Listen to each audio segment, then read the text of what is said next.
ఎవడు గుణములకు సాక్షిగా ఉండడాన్ని నేర్చుకుంటున్నాడో ఆ కోపం ఎందుకు వచ్చింది? ఎవరి కోపం ఎక్కడి నుంచి వచ్చింది? ఒకనాడు ప్రశాంతంగా ఉన్నాడు. ఈ ప్రశాంతత ఎవరు? ఎవరు నిద్రపోయారు? ఎవరు లేచారు? నిద్రపోయినప్పుడు ఎవరున్నారు? మరి లేచినప్పుడు ఎవరున్నారు? నిద్రలో లేనిది లేచినప్పుడు ఎక్కడి నుంచి వచ్చింది? లేచినప్పుడు ఉన్నది నిద్రలో ఏమైపోయింది అని తనలో తను ఎవరు విచారణ చేసుకుని జాగృత, స్వప్న, సుషుప్తి అనబడే 3 అవస్థలకి సాక్షిగా ఉంటున్నాడో వాడే ఈశ్వరుడై నాదో ఏకమైపోతున్నాడు. కాబట్టి ఇది తెలుసుకోవడానికి ప్రయత్నము చేయని వాడు చిల్లున్న మట్టి కుండలో నీళ్లు పోసుకుని రాత్రి తాగుదాం అనుకున్న పిచ్చివాడు. ఆయుక్షీణం అయిపోతుంది వాడికి, కళ్ళల్లో నీళ్లు కారిపోతున్నాయి, ఇంకా ఎప్పుడో ఏదో తెలుసుకుందాం అనుకుంటాడు. అవకాశం వచ్చినప్పుడు తొందరగా తెలుసుకుని దాన్ని తీసుకొచ్చి ఆచరణలో పెట్టుకోలేనటువంటి మూఢుడు వాడు. చిల్లుకుండ యందు నీరు పోసుకుని రాత్రి తాగుదాం అనుకున్న మౌఢ్యం ఉన్నవాడు. కాబట్టి ఇవన్నీ బాగా నిలబడడానికి ఉత్తమా ముందు నువ్వు ఒక ప్రయత్నాన్ని ప్రారంభించు. ఏం చేస్తావు? కంచుతో కాని, సీసంతో కాని, వెండితో కాని, బంగారంతో కాని నా మూర్తిని చేసి ఇంట పెట్టుకో. ఇందుచేత సాత్వికమైన మూర్తిని తీసుకొచ్చి ఇంట్లో పెట్టి పువ్వులు వేయడం మొదలు పెడితే ఆ మూర్తి ఏం చేస్తుందో తెలుసా? మొదట్లో నువ్వు పెట్టింది అది తింటోంది అనుకుంటావు, నైవేద్యం పెట్టి. నువ్వు వేసిన పువ్వులు అది పుచ్చుకుంటోంది అనుకుంటావు. అది క్రమంగా ఏం చేస్తుందో తెలుసా? నీ అహంకారాన్ని తినేయడం మొదలుపెట్టి క్రమక్రమంగా దాని మీద ఆధారపడతావు. నాదే ఉందయ్యా, నువ్వు కూడా ఆశీర్వచనం చేస్తేనే ఈ పని అవుతుంది అంటావు. క్రమక్రమంగా అసలు నేను అన్న పదార్థం ఇక్కడే ఉంది, అదే ఇక్కడున్నది అంటాడు. విగ్రహారాధనాన్ని చేతకాని వాళ్ళై మన వాళ్ళు పెట్టలేదండి. మనస్సు తొందరగా నిలబడడానికి ఏదో ఒక ఆలంబనం దొరకాలి కాబట్టి ఒక మూర్తిని పెట్టారు. ఒక మూర్తిని పెడితే మనస్సు లగ్నం అవుతుంది. తర్వాత ఏం చేస్తాడు? అక్కడున్న మూర్తే ఇక్కడ ఒక జ్ఞానం ఇస్తాడు. ఏమిటా జ్ఞానం? ఓరి పిచ్చాడా, నీ పూజా మందిరంలో ఇలా పాలసముద్రంలో పడుకున్నట్టుగా నన్ను పెట్టుకుని పూజ చేస్తున్నావే, అలా ప్రతి జీవి గుండెల్లో నేను ఇలా పడుకునున్నాను. నేను ఇప్పుడు ఎక్కడ లేను, అంతటా నేనే అయి ఉన్నాను. అంతర్బహిష్ట తత్సర్వం వ్యాప్య నారాయణ స్థిత. ఎక్కడ చూసినా ఇలా పాలసముద్రంలో పడుకున్న నారాయణుడే సభాస్వరూపముగా సదాశివుడు నిండిపోయి కనపడుతున్నాడు. ఈశ్వర దర్శనము విరాట్ రూప దర్శనముగా సహస్ర శీర్షా పురుష అనేక రూపాలతో దర్శనమవుతున్నాడు అని ధ్యానమునందు గోచరమవుతుంటే ఆనందమును పొందుతూ అంతటా ఈశ్వరుణ్ణి చూస్తుండగా ఒకనాడు వాడిలో ఉన్నటువంటి ప్రాణవాయువు ఉత్క్రమణమును పొందుతోంది. వాడు నన్నే చూస్తూ వెళ్ళిపోయాడు కాబట్టి నాయందే చేరిపోతున్నాడు. కాబట్టి శ్రీమద్భాగవతంలో కృష్ణ భగవానుడు ప్రతి ఘట్టంలోనూ కూడా ఆయన చేసినటువంటి లీలల చేత లోకమునంతటినీ తరింప చెయ్యడం కోసమని, మనకందరికీ కూడా ఒక పాఠాన్ని నేర్పడం కోసమని, మనం పరమేశ్వరుణ్ణి చేరుకోవలసినటువంటి మార్గాన్ని సుగమం చెయ్యడం కోసమని, మనం అందరం కూడా ప్రాకృతికమైన శరీరముతో వచ్చి కర్మ ఫలితమును అనుభవించడం కోసమని చెప్పి పొందేటటువంటి కష్టనష్టముల వంటివి కాకుండా హేళగా కొన్ని లీలలు చేసి వాటిని ఆంతరమునందు జ్ఞానమును ప్రతిపాదించి మనస్సుకు ఒక ఆలంబనం మనం ఇవ్వకపోతే అది ఎప్పుడూ కూడా సరి అయినటువంటి ఆలంబన పట్టుకోకుండా విషయ సుఖముల వైపు మన్ని తిప్పుతుంది. కాబట్టి ఒకవేళ ఆ జ్ఞానమునకు సంబంధించిన విషయము అవగతము కాకపోయినా బాహ్యమునందు లీల సంతోషంగా విని కృష్ణ పరమాత్మని మనసులో నిలబెట్టుకున్నా కూడా ఆ వస్తువు యొక్క స్వరూపం అటువంటిది కాబట్టి అది భక్తి వైపు నడిపించగలిగినటువంటి విధానాన్ని భాగవతమునందు ఆవిష్కరించారు. నేను భాగవతం అంతటినీ పూర్తి చేశానని కాదు, భాగవతంలో ఉన్న విషయాలన్నీ చెప్పానని కాదు. భాగవతము తెలిసి పలుకుట కష్టంబు శూలికైన దమ్మి చూలికైన విభుత జనుల వలన వినినంత కనినంత తెలియవచ్చినంత తేటపరుతు. 42 రోజుల్లో జీవితాన్ని సార్థకత చేసుకోవడానికి కొంత భాగాన్ని ప్రవచనం చేసేటటువంటి ప్రయత్నాన్ని చేశానంతే. ఇవాల్టి రోజు మీకు కృష్ణ పరమాత్మ యొక్క లీలలలో ఒక విశేషమైనటువంటి ఘట్టాన్ని వివరణ చేసే ప్రయత్నం చేస్తాను. ఎందుకంటే ఈ సంవత్సరం జరుగుతున్నటువంటి 42 రోజుల ప్రసంగాల్లో భాగవత ప్రవచనానికి సంబంధించి చిట్ట చివరి రోజు ప్రసంగం కాబట్టి ఇవాళ నేను ఆ లీలని ఆవిష్కరించే ప్రయత్నం చేస్తాను. చేసి ఆయన యొక్క అవతార పరిసమాప్తి భాగవతంలో చిట్ట చివర దేనిని గూర్చి అవతార పరిసమాప్తి సమయంలో చేసేటటువంటి ప్రసంగం ఏది ఉంటుందో అదే ఆ అవతార ప్రయోజనములకు సంబంధించినటువంటి సారాంశం అంతా ఉంటుంది. ఉద్ధవుడితో మాట్లాడతాడు కృష్ణ భగవానుడు. దాన్ని తర్వాత మీకు విజ్ఞాపన చేస్తాను.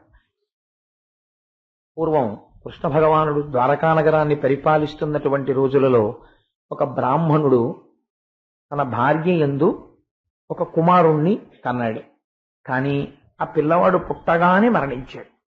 ఆ పిల్లవాడిని తీసుకుని వచ్చి రాజద్వారం దగ్గర పడుకోబెట్టి, నేను ఏ పాపము ఎరుగని వాడను, ధర్మబద్ధమైనటువంటి నడువడి ఉన్నవాడను, అయినా సరే నా కుమారుడు మరణించాడంటే దేశానికి ఆధిపత్యం వహించినటువంటి రాజు యొక్క దోషము వలన ఇటువంటి పని జరిగి ఉండాలి, కాబట్టి రాజుకి ధర్మబద్ధమైన నడువడి లేదు అని ఉగ్రసేనుణ్ణి నింద చేసి ఆ శవాన్ని అక్కడ విడిచిపెట్టి కొంతసేపు తల కొట్టుకుని ఏడ్చి ఆ పిల్లవాడి శవాన్ని తీసుకుని వెళ్ళిపోయాడు.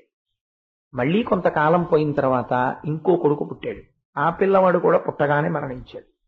మళ్ళీ ఆ పిల్లవాడిని తీసుకొచ్చాడు, రాజద్వారం దగ్గర పడుకోబెట్టాడు, ఏడ్చాడు, పిల్లవాడిని తీసుకున్నాడు, వెళ్ళిపోయాడు. ఇలా 80 కుమారులు కలిగారు. 80 పుట్టగానే మరణించేవారు. 80 శవాల్ని తీసుకొచ్చి రాజద్వారం దగ్గర పడుకోబెట్టి ఏడ్చి వెళ్ళిపోయేవాడు. అన్నిసార్లు కృష్ణుడు వింటున్నాడు, ఆయన ఏమీ మాట్లాడు. 8వసారి రాజుని నింద చేస్తుండగా అర్జునుడు ద్వారకానగరంలో ఉన్నాడు. ఈ బ్రాహ్మణుడు నాకు పుట్టినటువంటి బిడ్డలందరూ కేవలం రాజు యొక్క అధర్మము వల్లే మడిచిపోతున్నారని ఏడుస్తున్న సమయంలో అర్జునుడు చూసి ఒక మాట అన్నాడు. ఈపగిది నీవు వగవన్ వాపోవగ చూచి అకట వారింపంగా ఓపిన విలుకాడొక్కండీపురి లేడయ్యనయ్య ఇది పాపమగున్ అన్నాడు. ఒక్కొక్కసారి నోటి వెంట ఎంత విచిత్రమైన మాటలు వచ్చేస్తాయో చూడండి. తను ధనుర్విద్యాపారంగతుడు, చేత గాంధీవం పట్టుకుని శత్రుమూకలను దునుమాడగలిగినటువంటి శక్తి సామర్థ్యములు ఉన్నవాడు అర్జునుడు. అందుచేత ఆయన అన్నాడు, నువ్వు బ్రాహ్మణుడవు, నీ ఏడుపుని బట్టి నాకు అర్థమవుతోంది ఏమిటంటే నీకు 80 కొడుకులు ఇప్పటికి మరణించారు. 80 కొడుకులు పుట్టగానే మరణించి నువ్వు రాజద్వారం దగ్గర కూర్చుని ఏడుస్తుంటే నీ ఏడుపు పట్టించుకున్నవాడు ఈ ఊళ్ళో లేడు. నీ ఏడుపు నుంచి నిన్ను ఉద్ధరించి నీకు పుత్రశోకము కలగకుండా చేయగలిగినటువంటి విలుకాడు ఈ ఊళ్ళో లేడా? ఎంత ఎవరున్న ఊళ్ళో అడుగుతున్నాడు ఈ ప్రశ్న? కృష్ణ భగవానుడున్న ఊళ్ళో. అంటే ఒక్కొక్కసారి ఎటువంటి భావనలు మనస్సులోంచి వస్తాయో చూడండి. తాను విలుకాడనన్నటువంటి అతిశయము చేత ఈ మాట వచ్చింది. వస్తే ఆ బ్రాహ్మణుడు అన్నాడు, మాకిక్కడ కృష్ణుడున్నాడు, అనిరుద్ధుడున్నాడు, ప్రద్యుమ్నుడున్నాడు, బలదేవుడున్నాడు, ఉగ్రసేనుడున్నాడు, ఇటువంటి వాళ్లే రక్షించలేకపోయారే, నువ్వెవరవయ్యా ఇన్ని మాటలాడావు అన్నాడు. అంటే ఆయన అన్నాడు, అర్జునుడు కోపం వచ్చింది, వీళ్ళందరి పేర్లు ఇంత గొప్పగా చెప్తున్నావు, వీళ్ళెవరైనా రక్షించారా? నీ కొడుకునిచ్చారా? నేనెవరినో తెలుసా? బలుడంగాను, నేను బలరాముణ్ణి కాను, మురాసురాంతకుడగాను, ప్రద్యుమ్నుండకాను, నే తెలియం తత్తనయుండగానని విరుద్ధ వ్రాతమున్ భీషణోజ్వల గాంధీవ ధనుర్విముక్త నిశితాస్త్ర శ్రేణిచే పీన్గుం పెంటలు కావించు పరక్రమ ప్రకీలు చండ స్ఫూర్తినే పార్థుండన్ అన్నాడు. నేను బలదేవుణ్ణి కాను, మురాసురాంతకుడ కాను, నేను మురారిని కాను, అంటే మురా అనబడేటటువంటి రాక్షసుణ్ణి సంహరించిన వాళ్ళను కాను, కాబట్టి నేను కృష్ణ భగవానుణ్ణి కాను. ప్రద్యుమ్నుండ కాను, నేను ప్రద్యుమ్నుండి కాను.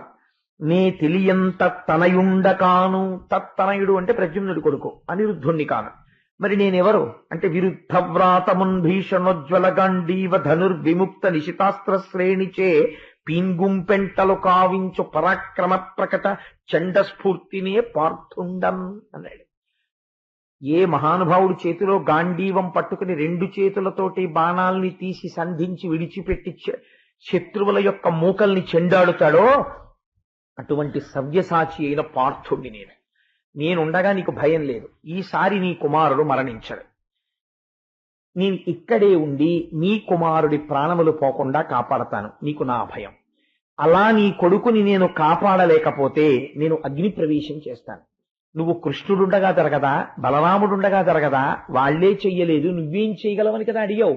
ప్రతిజ్ఞ చేస్తున్నాను, నీ కుమారుణ్ణి రక్షించలేకపోతే నేను అగ్ని ప్రవేశం చేసి శరీరాన్ని వదిలిపెట్టేస్తాను, ఇది నా ప్రతిజ్ఞ అని ద్వారకలో ఉండిపోతే ఆ బ్రాహ్మణుని యొక్క భార్య గర్భమును దాల్చింది. ఇంకా ప్రసవమయ్యేటటువంటి సమయంలో కబురు చేయమన్నాడు అర్జునుడు, ఆ పిల్లవాడు మరణించకూడదని. ఇంకా ప్రసవ వేదన ప్రారంభం అవుతోందనగా అర్జునుడికి కబురు చేశారు. ఆయన స్నానం చేసి శుచి అయి ఒక పవిత్రమైన ప్రదేశమునందు వెళ్లి నిలబడి పరమశివుణ్ణి ఒక్కసారి తలుచుకొని నమస్కారం చేసి, ఆయన వలన పాశుపతాస్త్రమును పొందినవాడు కనుక అక్షయ బాణ తూణీరములను 2 భుజములకు కట్టుకుని శరవేగంతో ఆ బాణ పరంపర ప్రయోగం చేశాడు. ప్రసూతి గృహం చుట్టూ ఎటువంటి మంత్రపూరితమైనటువంటి బాణములతో పరంజా అల్లాడంటే అందులోకి సూక్ష్మమైన అణువు ప్రవేశించలేదు, అందులోంచి ఒక అణువు బయటికి వెళ్ళలేదు. కాబట్టి ఇప్పుడు మృత్యుదేవత ఎటు నుంచి వస్తుంది, ఎలా పిల్లవాడి ప్రాణాలు తీసుకెళ్తుంది, తీసుకెళ్ళడానికి వీల్లేదు. కాబట్టి నేను బాణాలతో కట్టేశాను. నేను అటువంటి విలుకాడనటువంటి రక్షణ కవచాన్ని దుర్భేద్యముగా నిర్మాణము చేశాను. లోపల ఒక పిల్లవాడి యొక్క క్యారమన్న ఏడుపు వినపడింది. ప్రసవం అయింది కాబట్టి బిడ్డడు జన్మించాడు అనుకున్నారు. పుట్టిన బిడ్డడు చనిపోయాడు అని ఏడుపులు వినపడ్డాయి. ఆశ్చర్యపోయి అర్జునుడు ఏడి పిల్లవాడు అని లోపలికి వెళ్ళాడు. 8 సార్లు పిల్లాడు చచ్చిపోయాడు, ఇప్పుడు చచ్చిపోయిన పిల్లాడు కూడా మాయమైపోయాడు. ఎలాంటి చోటు నుంచి? అర్జునుడి చేత నిర్మింపబడిన దుర్భేద్యమైన బాణకవచమున్న చోటు నుంచి ఈసారి శరీరం కూడా అదృశ్యమైపోయింది. ఇప్పుడు ఏమన్నాడు అర్జునుడు? నేను ఆ పిల్లవాడిని రక్షించకపోతే అగ్ని ప్రవేశం చేస్తానన్నాడు. అంతమంది వీరుల్ని తెగతార్చాను, ఒక పిల్లాన్ని రక్షించడం నాకు లెక్క అనుకున్నాడు. కాబట్టి ఇప్పుడు తెలుసున్నది ఏమిటి? ప్రాణములను తీసుకెళ్లేటటువంటిది ఎవరు చేస్తారా డ్యూటీ? యమధర్మరాజు గారు చేస్తారు. కాబట్టి ఎవరి దగ్గరికి వెళ్ళాలి పిల్లాడి ప్రాణాల కోసం? యమధర్మరాజు గారి దగ్గరికి వెళ్ళాలి. అందుకని వెంటనే తన యోగశక్తి చేత బయలుదేరి యమలోకానికి వెళ్ళి ఆ పిల్లవాడిని తీసుకొచ్చి అక్కడ పెట్టావు. ఏ పిల్లవాడు అని అడిగాడు యమధర్మరాజు. బ్రాహ్మణ కుమారుణ్ణి ఇప్పుడు తీసుకొచ్చారు కదా అన్నాడు. నే తీసుకురాలేదు. ఆయన ధర్మరాజు, ఆయన అబద్ధం అంటాం, తన పని తాను చేసుకుపోతాడు. మనం నమ్మగలిగింది ప్రత్యక్ష సత్యం ఆయన విషయంలో రోజు చూస్తూనే ఉంటాం. కాబట్టి నేను తీసుకురాలేదు ఆ పిల్లవాడిని, నేను చంపలేదు. ఆ పిల్లవాడినే కాదు, నేను అసలు ఆ బ్రాహ్మణుడి పిల్లలు ఎవరిని నేను చంపలేదండి. ఆశ్చర్యపోయాడు అర్జునుడు. అక్కడి నుంచి దిక్పాలకుల యొక్క లోకములన్నింటికీ వెళ్ళాడు. అన్ని లోకాలలో వెతికాడు. బ్రాహ్మణ కుమారుణ్ణి ఎవరు తీసుకొచ్చారు? నిజం చెప్పండి, చేత గాంధీవము పట్టుకున్న పార్థుడను. అబద్ధం ఆడితే అంగీకరించాను. గడగడలాడిపోయారు. మహాప్రభో మేము తీసుకురాలేదు, మాకు తెలియదా పిల్లవాడి సంగతి. అన్ని చోట్ల తిరిగేశాడు, పిల్లవాడు కనపడలేదు. ఇప్పుడు తలవాల్చుకుని మళ్ళీ భూలోకానికి వచ్చాడు. ద్వారకానగరం దగ్గరికి వచ్చాడు. ఈ బ్రాహ్మణుడి కోసం అని చూస్తుంటే ఆయన కృష్ణుడి మందిరం దగ్గర ఉన్నాడు. ఆయన అన్నాడు, ఆ బ్రాహ్మణుడు, ఎక్కడి పండుతనూభవుండెక్కడి విలుకాడు, వీనికెక్కడి సత్వం వెక్కడి గాంధీవము, తనకెక్కడి దివ్యాస్త్ర సమితి యమనవచ్చు అన్నాడు. వీడు పార్థుట్టే, ఓ గాంధీవంట, అక్షయ బాణ తూణీరాల్ట, మంత్రపూరితమైన బాణాల్ట, నా కొడుకుని రక్షిస్తాట. ఇన్ని చేశాడు. పిల్లాడు మాయమైపోయాడు. నేను పట్టుకొస్తానని వెళ్ళాడు. అదిగో దిగాలు మొహం వేసుకొస్తున్నాడు. నేను ముందే చెప్పాను, ఇక్కడ బలదేవుడున్నాడు, కృష్ణుడున్నాడు, ప్రద్యుమ్నుడున్నాడు, అనిరుద్ధుడున్నాడు, వాళ్ళు చెయ్యని పని నువ్వెక్కడ చేస్తావన్నాను. గాంధీవం చూపించాడు, 2 తూణీరాలు చూపించాడు, బాణాలు చూపించాడు. చూపించి నేను ఎందుకు చెయ్యలేను, నా పాటి విలుకాళ్ళు ఈ ఊళ్ళో లేరా అన్నాడు. అదిగో వస్తున్నాడు, ఏం చేస్తున్నాడు అన్నాడు. ఈ మాట విని బ్రాహ్మణుడికి ఇచ్చినటువంటి మాట నిలబెట్టుకోలేకపోయాడు. పైగా క్షత్రియుడై ఇంతమంది మధ్యలో అధిక్షేపించబడ్డాడు. ఇంక ఈ బ్రతుకెందుకు, నేను జీవించకూడదు అనుకున్నాడు. వెంటనే చితి పేర్పించుకొని అగ్నిహోత్రుణ్ణి ప్రార్థన చేసి చితిలో ప్రవేశిస్తుంటే అప్పుడు వచ్చాడు కృష్ణ పరమాత్మ. ఆయన బాగా పక్వంలో పడితే కానీ మాట్లాడ్డా ఎప్పుడు. అందుకని వచ్చి చెయ్యి పట్టుకుని, బావా ఏమిటి ప్రవేశం, అగ్ని ప్రవేశం అన్నాడు. అంటే నా మాట నిలబెట్టుకోలేకపోయాను కదా బావా, అందుకని ప్రతిజ్ఞా పరిపాలనం కోసం అగ్నిలో ప్రవేశిస్తున్నాను. అంత పని ఎందుకు చేస్తావు, కానీ ఆ పిల్లలు ఎక్కడున్నారో నేను చూపిస్తాను రా, రథం ఎక్కన్నాడు అని కృష్ణ పరమాత్మ యొక్క రథాన్ని కృష్ణార్జునులు అధిరోహించారు. అర్జునుడంటే ఎటువంటి వాడండి? యుద్ధరంగంలో బాణప్రయోగం చేస్తుంటే కనీసంలో కనీసం ఒక రోజు ఆయన యుద్ధానికి వెళ్ళాడంటే కొన్ని లక్షల వీరులని తెగటారుస్తాడు. కాబట్టి ఆయనకి భయము అన్న మాట అర్జునుడి దగ్గర ఉండదు అసలు. అటువంటి అర్జునుడు కృష్ణుడి రథము యొక్క వేగం వెళ్ళిపోతుంటే ఒక చోటికి వెళ్ళింది రథం. అది 7 సముద్రాలు దాటిపోయింది, మేరు పర్వతాన్ని దాటిపోయింది, దాటిపోయి వెళ్ళిపోయింది. గాఢాంధకారం, ఎంత చీకటంటే ఆ చీకటికి అర్జునుడికి భయం వేసింది. బావా ఏమిటి చీకటి అన్నాడు. ఇదే పోతన గారు గజేంద్ర మోక్షంలో చెప్తారు. లోకంబులు లోకేశులు లోకస్తులు తెగిన తుది అలోకంబగు పెంజీకటి కావల యవ్వండేకాకృతి వెలుగు అతని నే సేవింతున్. ఈ లోకములు లోకేశులు లోకస్తులు అందరూ వెళ్ళిపోయిన తర్వాత, మహాప్రళయం అయిపోయిన తర్వాత గాఢాంధకారం అలువుకునుంటే ఆ గాఢాంధకారమునకు అవతల ఒక తేజోమూర్తి వెలుగుతున్నాడు. నతత్ర సూర్యో భాతి న చంద్రతారకం నేమా విద్యుతో భాతి కుతోయమగ్ని తమేవ భాంతమనుభాతి సర్వం తస్య భాషా సర్వమిదం విభాతి.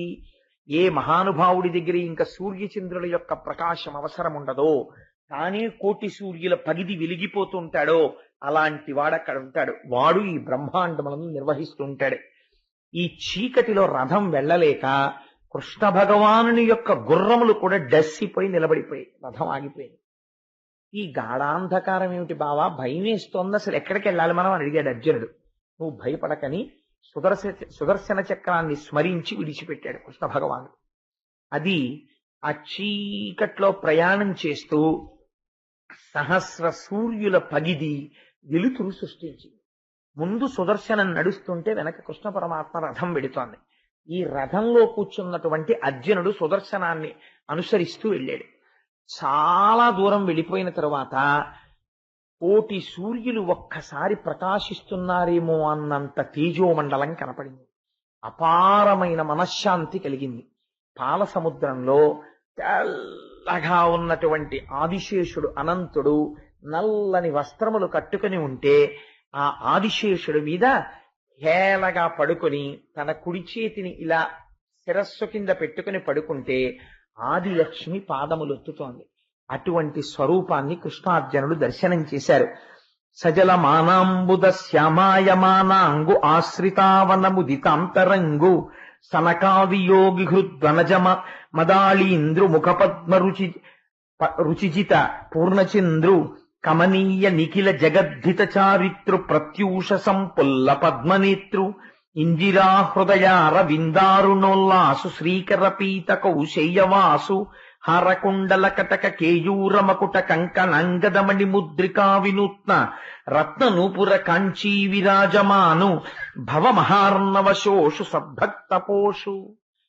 ఆ తెల్లగా ఉన్నటువంటి ఆదిశేషుడి మీద నీరు నిండినటువంటి నల్లటి మబ్బు ఎలా ఉంటుందో అటువంటి రూపంతో ఒంటి మీద బంగారు కంకణములు పెట్టుకున్నటువంటి కుండలములు వేసుకున్నటువంటి హారములు మెరిసిపోతుంటే పచ్చటి పట్టుపుట్టాన్ని కట్టుకుని మెడలో వనమాల వేసుకుని శంఖ చక్ర గదా పద్మములను ధరించినటువంటి వాడై అరవిరిసినటువంటి తామర పువ్వు వంటి ముఖమండలంతో కరుణారసాన్ని పొంగుతున్నటువంటి నేత్రములతో హేళగా పడుకున్నటువంటి ఒక మూర్తిని చూశారు. అటువంటి మూర్తి దర్శనమును అర్జునుడు ఇప్పటి వరకు చేయలేదు. ఆ శ్రీమన్నారాయణ దర్శనం అది. ఆయనే శ్రీ మహావిష్ణువు. అందులోంచి అంశగా కృష్ణ భగవానుడు వచ్చాడు.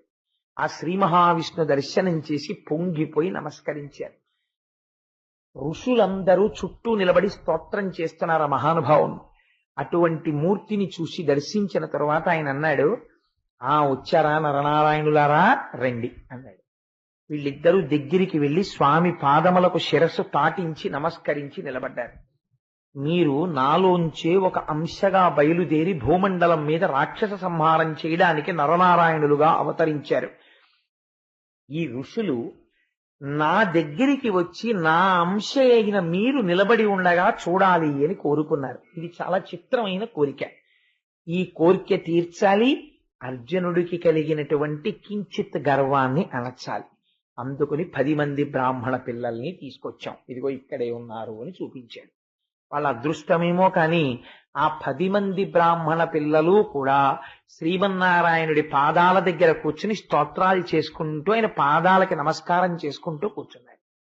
కూర్చుని ఉంటే కృష్ణార్జునులు చూసి ఆ స్వామికి నమస్కరించిన తర్వాత, మునులారా మీ కోరిక తీరిందా అన్నారు. ఎంత ఆశ్చర్యమైన కోరిక వాళ్ళది, ఎంత ఆశ్చర్యకరమైన లీల స్వామిది. అప్పుడు ఈ 10 మంది బ్రాహ్మణ కుమారుల్ని తీసుకుని కృష్ణుడి చేతికిచ్చి, ఈ పిల్లల్ని తీసుకుని నువ్వు భూమండలానికి వెళ్లి బ్రాహ్మణులకు అప్పచెప్పు. ఎవరండా పిల్లలు? ఏ మహానుభావుడి దర్శనాన్ని యోగీంద్రులైనటువంటి వారు కూడా తమ మాంసనేత్రములతో చూడలేరో అటువంటి శ్రీమన్నారాయణుండి పుట్టింది మొదలు హాయిగా ఆయన దగ్గర కూర్చుని ఆయన్ని చూస్తూ, ఆయన సేవిస్తూ, లక్ష్మీదేవి పెట్టిన అన్నం తింటూ ఆయనని భజించినటువంటి మహాపురుషులైన బ్రాహ్మణ పిల్లల్ని తన రథం మీద కూర్చోపెట్టుకుని తిరిగి భూమండలానికి కృష్ణ భగవానుడు తీసుకొచ్చాడు. సంక్షిప్తమైనటువంటి వివరణ మాత్రమే చేశాను. తీసుకుని వస్తే ఆనాడు అర్జునుడికి కలిగినటువంటి కించిత్ ఆవేశము తగ్గింది. నా అంత గొప్పవాడు లేడన్న భావన తగ్గింది. మనం ఒక్కొక్కసారి మనని నిరంతరము రక్షించేటటువంటి పరమేశ్వరుణ్ణి కూడా మర్చిపోయి ఆయనకన్నా నేనే గొప్పవాడినన్న భావన వచ్చేస్తుంది. వచ్చేస్తే భగవంతుడికి ఉండేటటువంటి ఔదార్యం ఎటువంటిదో తెలుసా అండి? కొడుకు తండ్రి మీద అలిగి నేను అన్నం తిన్నాం అని వెళ్ళి ఓ మూల కూర్చుంటాడు. ఎందుకు అన్నం తిండు అంటే ఆయన అమ్మ కలిసి సినిమాకి వెళ్ళారు, తీసుకెళ్ళమన్నాడు. వీడు నువ్వు చదువుకో అని తండ్రి వెళ్ళిపోయాడు. వీడికి కోపం వచ్చింది. వీడు చదవలేదు సరికదా, అన్నం తినలేదు అక్క పెడితే. తండ్రి ఇంటికి వచ్చి ఏరా అలా కూర్చున్నామే అన్నాడు. అంటే మూతి ముడుచు కూర్చున్నాడు, మాట్లాడు. అప్పుడు అడిగాడు పిల్లని, ఏమేమి వీడు అలా కూర్చున్నాడే? నాన్నగారని మీరు సినిమాకి వెళ్ళినప్పటి నుంచి వాడు అన్నం తినలేదు, మేము తినేసామండి, వాడేం చదవలేదు, అలాగే కూర్చున్నాడు. ఆ మూల హఠం అన్నమాట. అలా కూర్చున్నాడు. అంటే ఇప్పుడు వాడు అలా హఠం చేసి తండ్రిని ఏమైనా చేయగలడా? తండ్రిని ఏం చేయలేడు.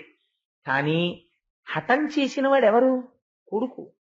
అందుకని ఆ కొడుకుని ఏమి అహంకారం అని చెప్పి వెంటనే వాడి కంఠాన్ని ఉత్తరించేస్తాడా తండ్రి? ఉత్తరించడు. ఏదో ఆ పిల్లాడి కోపం తగ్గేంత వరకు వెళ్ళి బుజ్జగించి తీసుకొచ్చి మౌనంగా ఊరుకుని అన్నం పెట్టేసుకుని ఆ పిల్లాడికి కూడా అన్నం పెట్టమని వాడిని ఒరే రారా అన్నం తిందామంటే వాడు రాడు, నేను రాను అంటే తండ్రి కూర్చుని ఎప్పుడో పొద్దున్న వెళ్ళాను ఆఫీస్కి, చాలా అలిసిపోయాను, ఎంత ఆకలిగా ఉందో, నాకేం తెలియక తీసుకెళ్లలేదా వీడి సినిమాకి? నిజంగా నువ్వు చూసావు కదా సినిమా ఎంత భయంకరంగా ఉందోను, అది చూస్తే వీడు భయపడతాడు, జడుచుకుంటాడని తీసుకెళ్ళలేదు నేను. అయినా సరే వాడు తినకపోతే నేను తిన్నాను, నేను మా బుజ్జిగాడితో కలిసి అన్నం తింటాను అన్నాడు అనుకోండి. ఇంత మూతి అని పెట్టినవాడు అలా అలా ప్రసన్నుడైపోయి మా బాబాయ్ భయంగా ఉందన్నాను గారండి అని వచ్చి కూర్చుని అన్నం తినేస్తాడు. కృష్ణుడి ప్రతిజ్ఞ, అర్జునుడు చేసిన ప్రతిజ్ఞ కృష్ణుణ్ణి చిన్నబుచ్చేదిగా ఉంది యథార్థానికి. కానీ కృష్ణ పరమాత్మ ఔదార్యం చూడండి. అర్జున అంటే నాకన్నా గొప్పవాడి అయిపోయావా అని అడగలేదు. అడగకుండా అగ్ని ప్రవేశం చేసేంత స్థితికి వచ్చే వరకు ఊరుకున్నాడు. ఇప్పుడు ఇంకా అగ్ని ప్రవేశం దాకా వచ్చేసాడంటే పోయింది ఉన్న అహంకారం. అతిశయం పోయిన తర్వాత ఇంకా తనవాణ్ణి తాను రక్షించుకోవాలి. గబగబా పరిగెత్తుకొచ్చి రక్షించుకుని ఆ అర్జునుడికి మళ్ళీ ఇంత సత్కారాన్ని చేయించి బ్రాహ్మణ పిల్లల్ని తీసుకొచ్చి 10 మందిని బ్రాహ్మణుడికి అప్పచెప్పాడు. ఆ భగవానుణ్ణి నమ్ముకున్న వాడికి లోటేమిటండి? మనం ఒక్కసారి ఆయన్ని నమ్మి నా స్వామి ఉన్నాడు అని పూనికతో ఉంటే ఎప్పుడైనా తెలియక మన వల్ల ఏదైనా పొరపాటు జరిగినా బిడ్డడి తప్పుని తండ్రి దిద్దుకున్నట్టు ఆయనే దిద్దుకుని మనని రక్షించుకుని తన వస్తువుగా మనని మిగుల్చుకుంటాడు అని చెప్పగలిగినటువంటి ఒక పరమ పవిత్రమైనటువంటి లీల. ఇది జరిగినటువంటి కొన్ని సంవత్సరముల తరువాత ఒకనాడు బ్రహ్మాది దేవతలు కృష్ణ పరమాత్మ యొక్క మందిరానికి విచ్చేశారు. విచ్చేసి ఆయన దర్శనం చేసుకున్న తర్వాత కృష్ణుడు అడిగాడు, మీరందరూ ఇవాళ ఎందుకు వచ్చారు, ఏమిటి విశేషం, ఇంతమంది దేవతలు వచ్చారని అడిగాడు. అడిగితే వాళ్ళు అన్నారు, అఖిల లోకేశ సర్వేశ అభవ నీవు ఉదయమందుట భూభారమడుపు కొరకు 2500 పరిమితంబు అయ్యే విచ్చేయు వైకుంఠహమ్యమునకు. ఈశ్వర, రాక్షస సంహారం చెయ్యడం కోసం అని మీరు వైకుంఠము నుంచి బయలుదేరి ఇక్కడికి వచ్చి కృష్ణుడు అనబడేటటువంటి పేరుతో కొంతకాలము అవతారమును స్వీకరించి ఎంత సులభుడవయ్యావంటే గోపకులంలో పుట్టి ఆవులు, దూడలు, గోపాల బాలురు, గోపకాంతలు కూడా నీ ప్రేమ అనుభవించేటట్టుగా ప్రవర్తించావు. కానీ 125 సంవత్సరములు పూర్తయిపోయింది నువ్వు వచ్చి. కాబట్టి నువ్వు ఇంకీ అవతారమును విడిచిపెట్టి తిరిగి వైకుంఠధామమును చేరవలసినది. నీ మూలస్థానమునందు ప్రవేశించు అని అడిగారు. అడిగితే భగవానుడు అన్నాడు, ఓహో, అయితే ఇంక నేను ఈ అవతారమును చాలించవలసిన సమయం ఆసన్నమైంది. కాబట్టి నేను అవతార పరిసమాప్తి చేసేస్తాను, తొందరలో బయలుదేరి మీ దగ్గరికి వచ్చేస్తాను అని చెప్పారు. చెప్పి ఎక్కడికి వెళ్ళిపోతాడండి? ఆయన వెళ్ళడానికి చోటేది? ఆయన అంతటా వ్యాపించి ఉన్నవాడే. అంతటా వ్యాపించిన తత్వములోకి లీనమవుతాడు. ఒక్కసారి మనస్సులో సంకల్పం చేశాడు, తాను వెళ్ళిపోయిన తరువాత యాదవులకు నాయకత్వం ఉండదు. కాబట్టి ఈ యాదవుల యొక్క కులమంతా కూడా తనతో పాటే నశించిపోవాలి. ఇది ఎలా నశించిపోతుంది? ఈ మొత్తం కులనాశనం జరిగిపోవాలంటే దేని వల్ల జరుగుతుంది అంటే, తాను నాయకత్వమునందుండగా దేవతలే వచ్చి నిలబడినా యాదవుల్ని ఎవరు చెనకలేరు. కాబట్టి ఇప్పుడు ఏ వాక్కు చేత వారు పాడైపోతారు? మనకి కృష్ణ పరమాత్మ అవతార పరిసమాప్తిలో కూడా ఒక రహస్యాన్ని ఆవిష్కరిస్తారు. దేవతలతో యుద్ధం పెట్టుకుంటే కొంతవరకు పాడు చేయగలరు. మొత్తం కులనాశనం దేనివల్ల అయిపోతుందంటే, భగవంతుణ్ణి నమ్ముకున్నటువంటి పరమ భాగవతోత్తములతోటి పరిహాసం ఎంత ప్రమాదాన్ని తీసుకొస్తుందో చూపిస్తారు. అందుకని అటువంటి ప్రమాదంతో కూడుకున్న పని చేయించారు యాదవుల చేత. ఒకానొక రోజున అసితుడు, మిత్రుడు, దుర్వాసుడు, భృగువు, అంగిరసుడు, కశ్యపుడు, వామదేవుడు, వాలకిల్యుడు, అత్రి, వశిష్ఠుడు, నారదుడు వంటి మహర్షులు ఒకరు కాదు, ఇద్దరు కాదు, ఒక్కొక్కడు మహాపురుషుడు. ఎవరి పేర్లు విన్నంత మాత్రం చేత పాపరాశి ధ్వంసమైపోతుందో అటువంటి మహర్షులందరూ కృష్ణ పరమాత్మ యొక్క దర్శనానికి వచ్చారు. ఇప్పుడు జరగబోయేటటువంటిది మనం మనస్సులో చాలా జాగ్రత్తగా ఒక చుక్క జారిపోకుండా పట్టుకోవలసినటువంటి సందర్భం. ఎందుకంటే అవతార పరిసమాప్తి ముందు జరిగేటటువంటి విషయాలు ఏముంటాయో అదే మొత్తం సారాంశమై ఉంటుంది. వచ్చి ఆ మహర్షులందరూ కృష్ణ భగవానుణ్ణి చూసి ఒక మాట అన్నారు. జనములు నిను సేవింపని దినములు వ్యర్థంబులగుచు తిరుగుచునుండున్ తనువులు నిడకడ కావట వనములలోనున్ననైన వనరుహనాభ. ఎంత గొప్ప మాట చెప్పారో చూడండి. నిన్ను సేవించనటువంటి రోజు జీవితంలో ఏది ఉన్నదో ఆ రోజు నిరర్థకమైపోయినట్టే. నేను మీకు ఒక్క విషయం విజ్ఞాపన చేస్తాను. మనం నిజంగా మనుష్య శరీరాన్ని పొందడానికి ఎన్ని కోట్ల జన్మలలో ఎన్ని కష్టాలు పడిన తరువాత ఈ స్థితికి వచ్చామో మీరు ఎప్పుడైనా జీవుని యొక్క యాత్ర గురించి చదివితే ఎంత భయమేస్తుందో నిజంగా. అయ్య బాబోయ్, ఇన్ని కష్టాలు పడ్డామా మనం అనిపిస్తుంది. శ్లేష్మ మీద వాలేటటువంటి ఈగతో మొదలుపెట్టి పాషాణము నుండి బయలుదేరి ఇన్ని కష్టాలు, ఇన్ని జన్మలో, ఒక్కొక్క జన్మ ఉచ్చులో పడి మరణించే జన్మ. కొన్ని కోట్ల జన్మలు అలా వెళ్ళిపోయి ఉచ్చు పన్నుతారు. ఏదో తన భార్య కోసమో పిల్లడి కోసమో అలా పరిగెడుతుంటుంది జింక, ఓ ఉచ్చుకు తగులుకుంటుంది అంతే. అందరూ చూస్తుండగా దాని కంఠాన్ని కోసేస్తారు. కోసేస్తే చచ్చిపోతుంది. ఒక్కొక్క జన్మ కేవలం దాని దంతాలకు విలువ వస్తుందని దాన్ని పడగొట్టి దాని దంతాలు ఊడబెరికేస్తారు. ఒక్కొక్క జన్మ మనం పేపర్లలో చదువుతున్నాం. ఒకసారి పేపర్లో వచ్చింది, మీకు జ్ఞాపకం ఉండే ఉంటుంది. ఒక జూలాజికల్ పార్క్ లో మత్తు ఇంజెక్షన్లు ప్రయోగం చేసి ఒక చిరుతపులిని, సాఖి ఇఫ్ ఐఎమ్ కరెక్ట్, ఆ చిరుతపులి పిల్లని బయటికి తీసుకెళ్లి దాని అరుపులు వినపడకుండా అది మత్తులో ఉండగా దాన్ని చంపేసి దాని తోలు ఒలిచేసి అమ్మేశారు. ఇన్ని జన్మలు ఎంత బాధాకరంగా వెళ్ళిపోయాయో. పైన కర్ర మీద పెట్టి కొట్టేస్తుంటారు, కింద దేని మీద చెయ్యి పెట్టి తీస్తే దొరికితే అది పైన పెట్టి కంఠం నరకబడుతుంది, కింద అవన్నీ గింజలు తింటుంటాయి. ఎంత అమాయకపు జన్మండి. దేవీ నవరాత్రులకు ముందు అనేక మేకలు, గొర్రెలు తీసుకెళ్లి గడ్డి తినిపిస్తారు. తినిపిస్తే ఆ గొర్రెలు, మేకలు గడ్డి తినొస్తే సాయంకాలం ఇంటికి వచ్చాక అవి మేపేవారు. అంటే నేను వారి తప్పని కూడా నేను అంటలేదు, దాని కంఠం కింద చెయ్యి పెట్టి ఇలా ఇలా అని చూస్తారు, ఎంత బరువు ఎక్కుతోంది, ఎంత మాంసం పడుతోందని. ఆయన ఇలా అంటుంటే ఆ మేక సంతోషంగా అలా తలెత్తుతుంది. ఎంత ఔదార్యమూర్తో, ఇంత గడ్డి పెట్టి ఇలా అంటున్నాడు, ఎంత బలిసింది, నాకు ఎంత మాంసం వస్తుందని ఆయన చూసుకుంటుంది. ఇలా ఎన్ని జన్మలు వెళ్ళిపోయాయో, ఇన్నిసార్లు బలవన్మరణాలు, చాలా జన్మలలో ఎత్తిన ప్రతి జన్మలో భయంకరంగా చచ్చిపోవడం. ఏ జన్మలో ఈశ్వరార్చన చేసుకునేటటువంటి అవకాశము ఉండదు. ఒక కుక్కగా ఉన్నాడు, భాగవతం వినగలడా? ఒక నక్కగా ఉన్నాడు, ఊళ్ళోకి రాగలడా? ఒక ముంగిసగా ఉన్నాడు, ఈశ్వర ఆలయంలోకి చేరగలడా? భాగవతం వినడానికి అర్హత కలిగిన జన్మ ఏది? మనుష్య జన్మ ఒక్కటే. గోవింద అని 11 మాటలు అనగలిగిన జన్మేది? ఒక్క మనుష్య జన్మ. రేపు పీఠాధిపతులు వస్తారు, మీరు చూద్దురు గాని ఎంత గమ్మత్తుగా ఉంటుందో. శ్రీచక్రార్చన ప్రారంభం నుంచే పీఠాధిపతులు ఆ పుష్ప పాత్రలోంచి పుష్పాన్ని ముద్రతో పట్టుకుంటారు. ఇలా వేళ్లతో పట్టుకుని తిప్పుతారు చేతిని ముద్రకి. తిప్పితే మనకైతే చటుక్కుని కింద పడిపోతుంది. ఆ పువ్వు తిప్పడంలో పడకుండా తిరుగుతుంది. తిరిగినప్పుడు బిందు తర్పణ సంతుష్ట అని అమ్మవారిని పిలుస్తాం. అందుకే రేపు ఆ శ్రీచక్రం వారితో వస్తుంది మేరువు.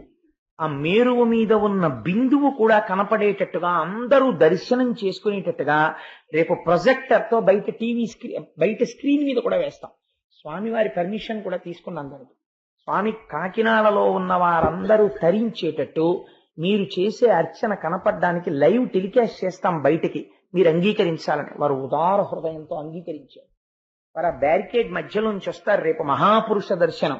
ఇవి ఎన్ని ప్రాణులు చేయగలవు చెప్పండి? రేపు ఒక్క మనుష్యుడైనటువంటి వాడు మాత్రమే రేపు ఈ దర్శనం చేసుకోగలడు.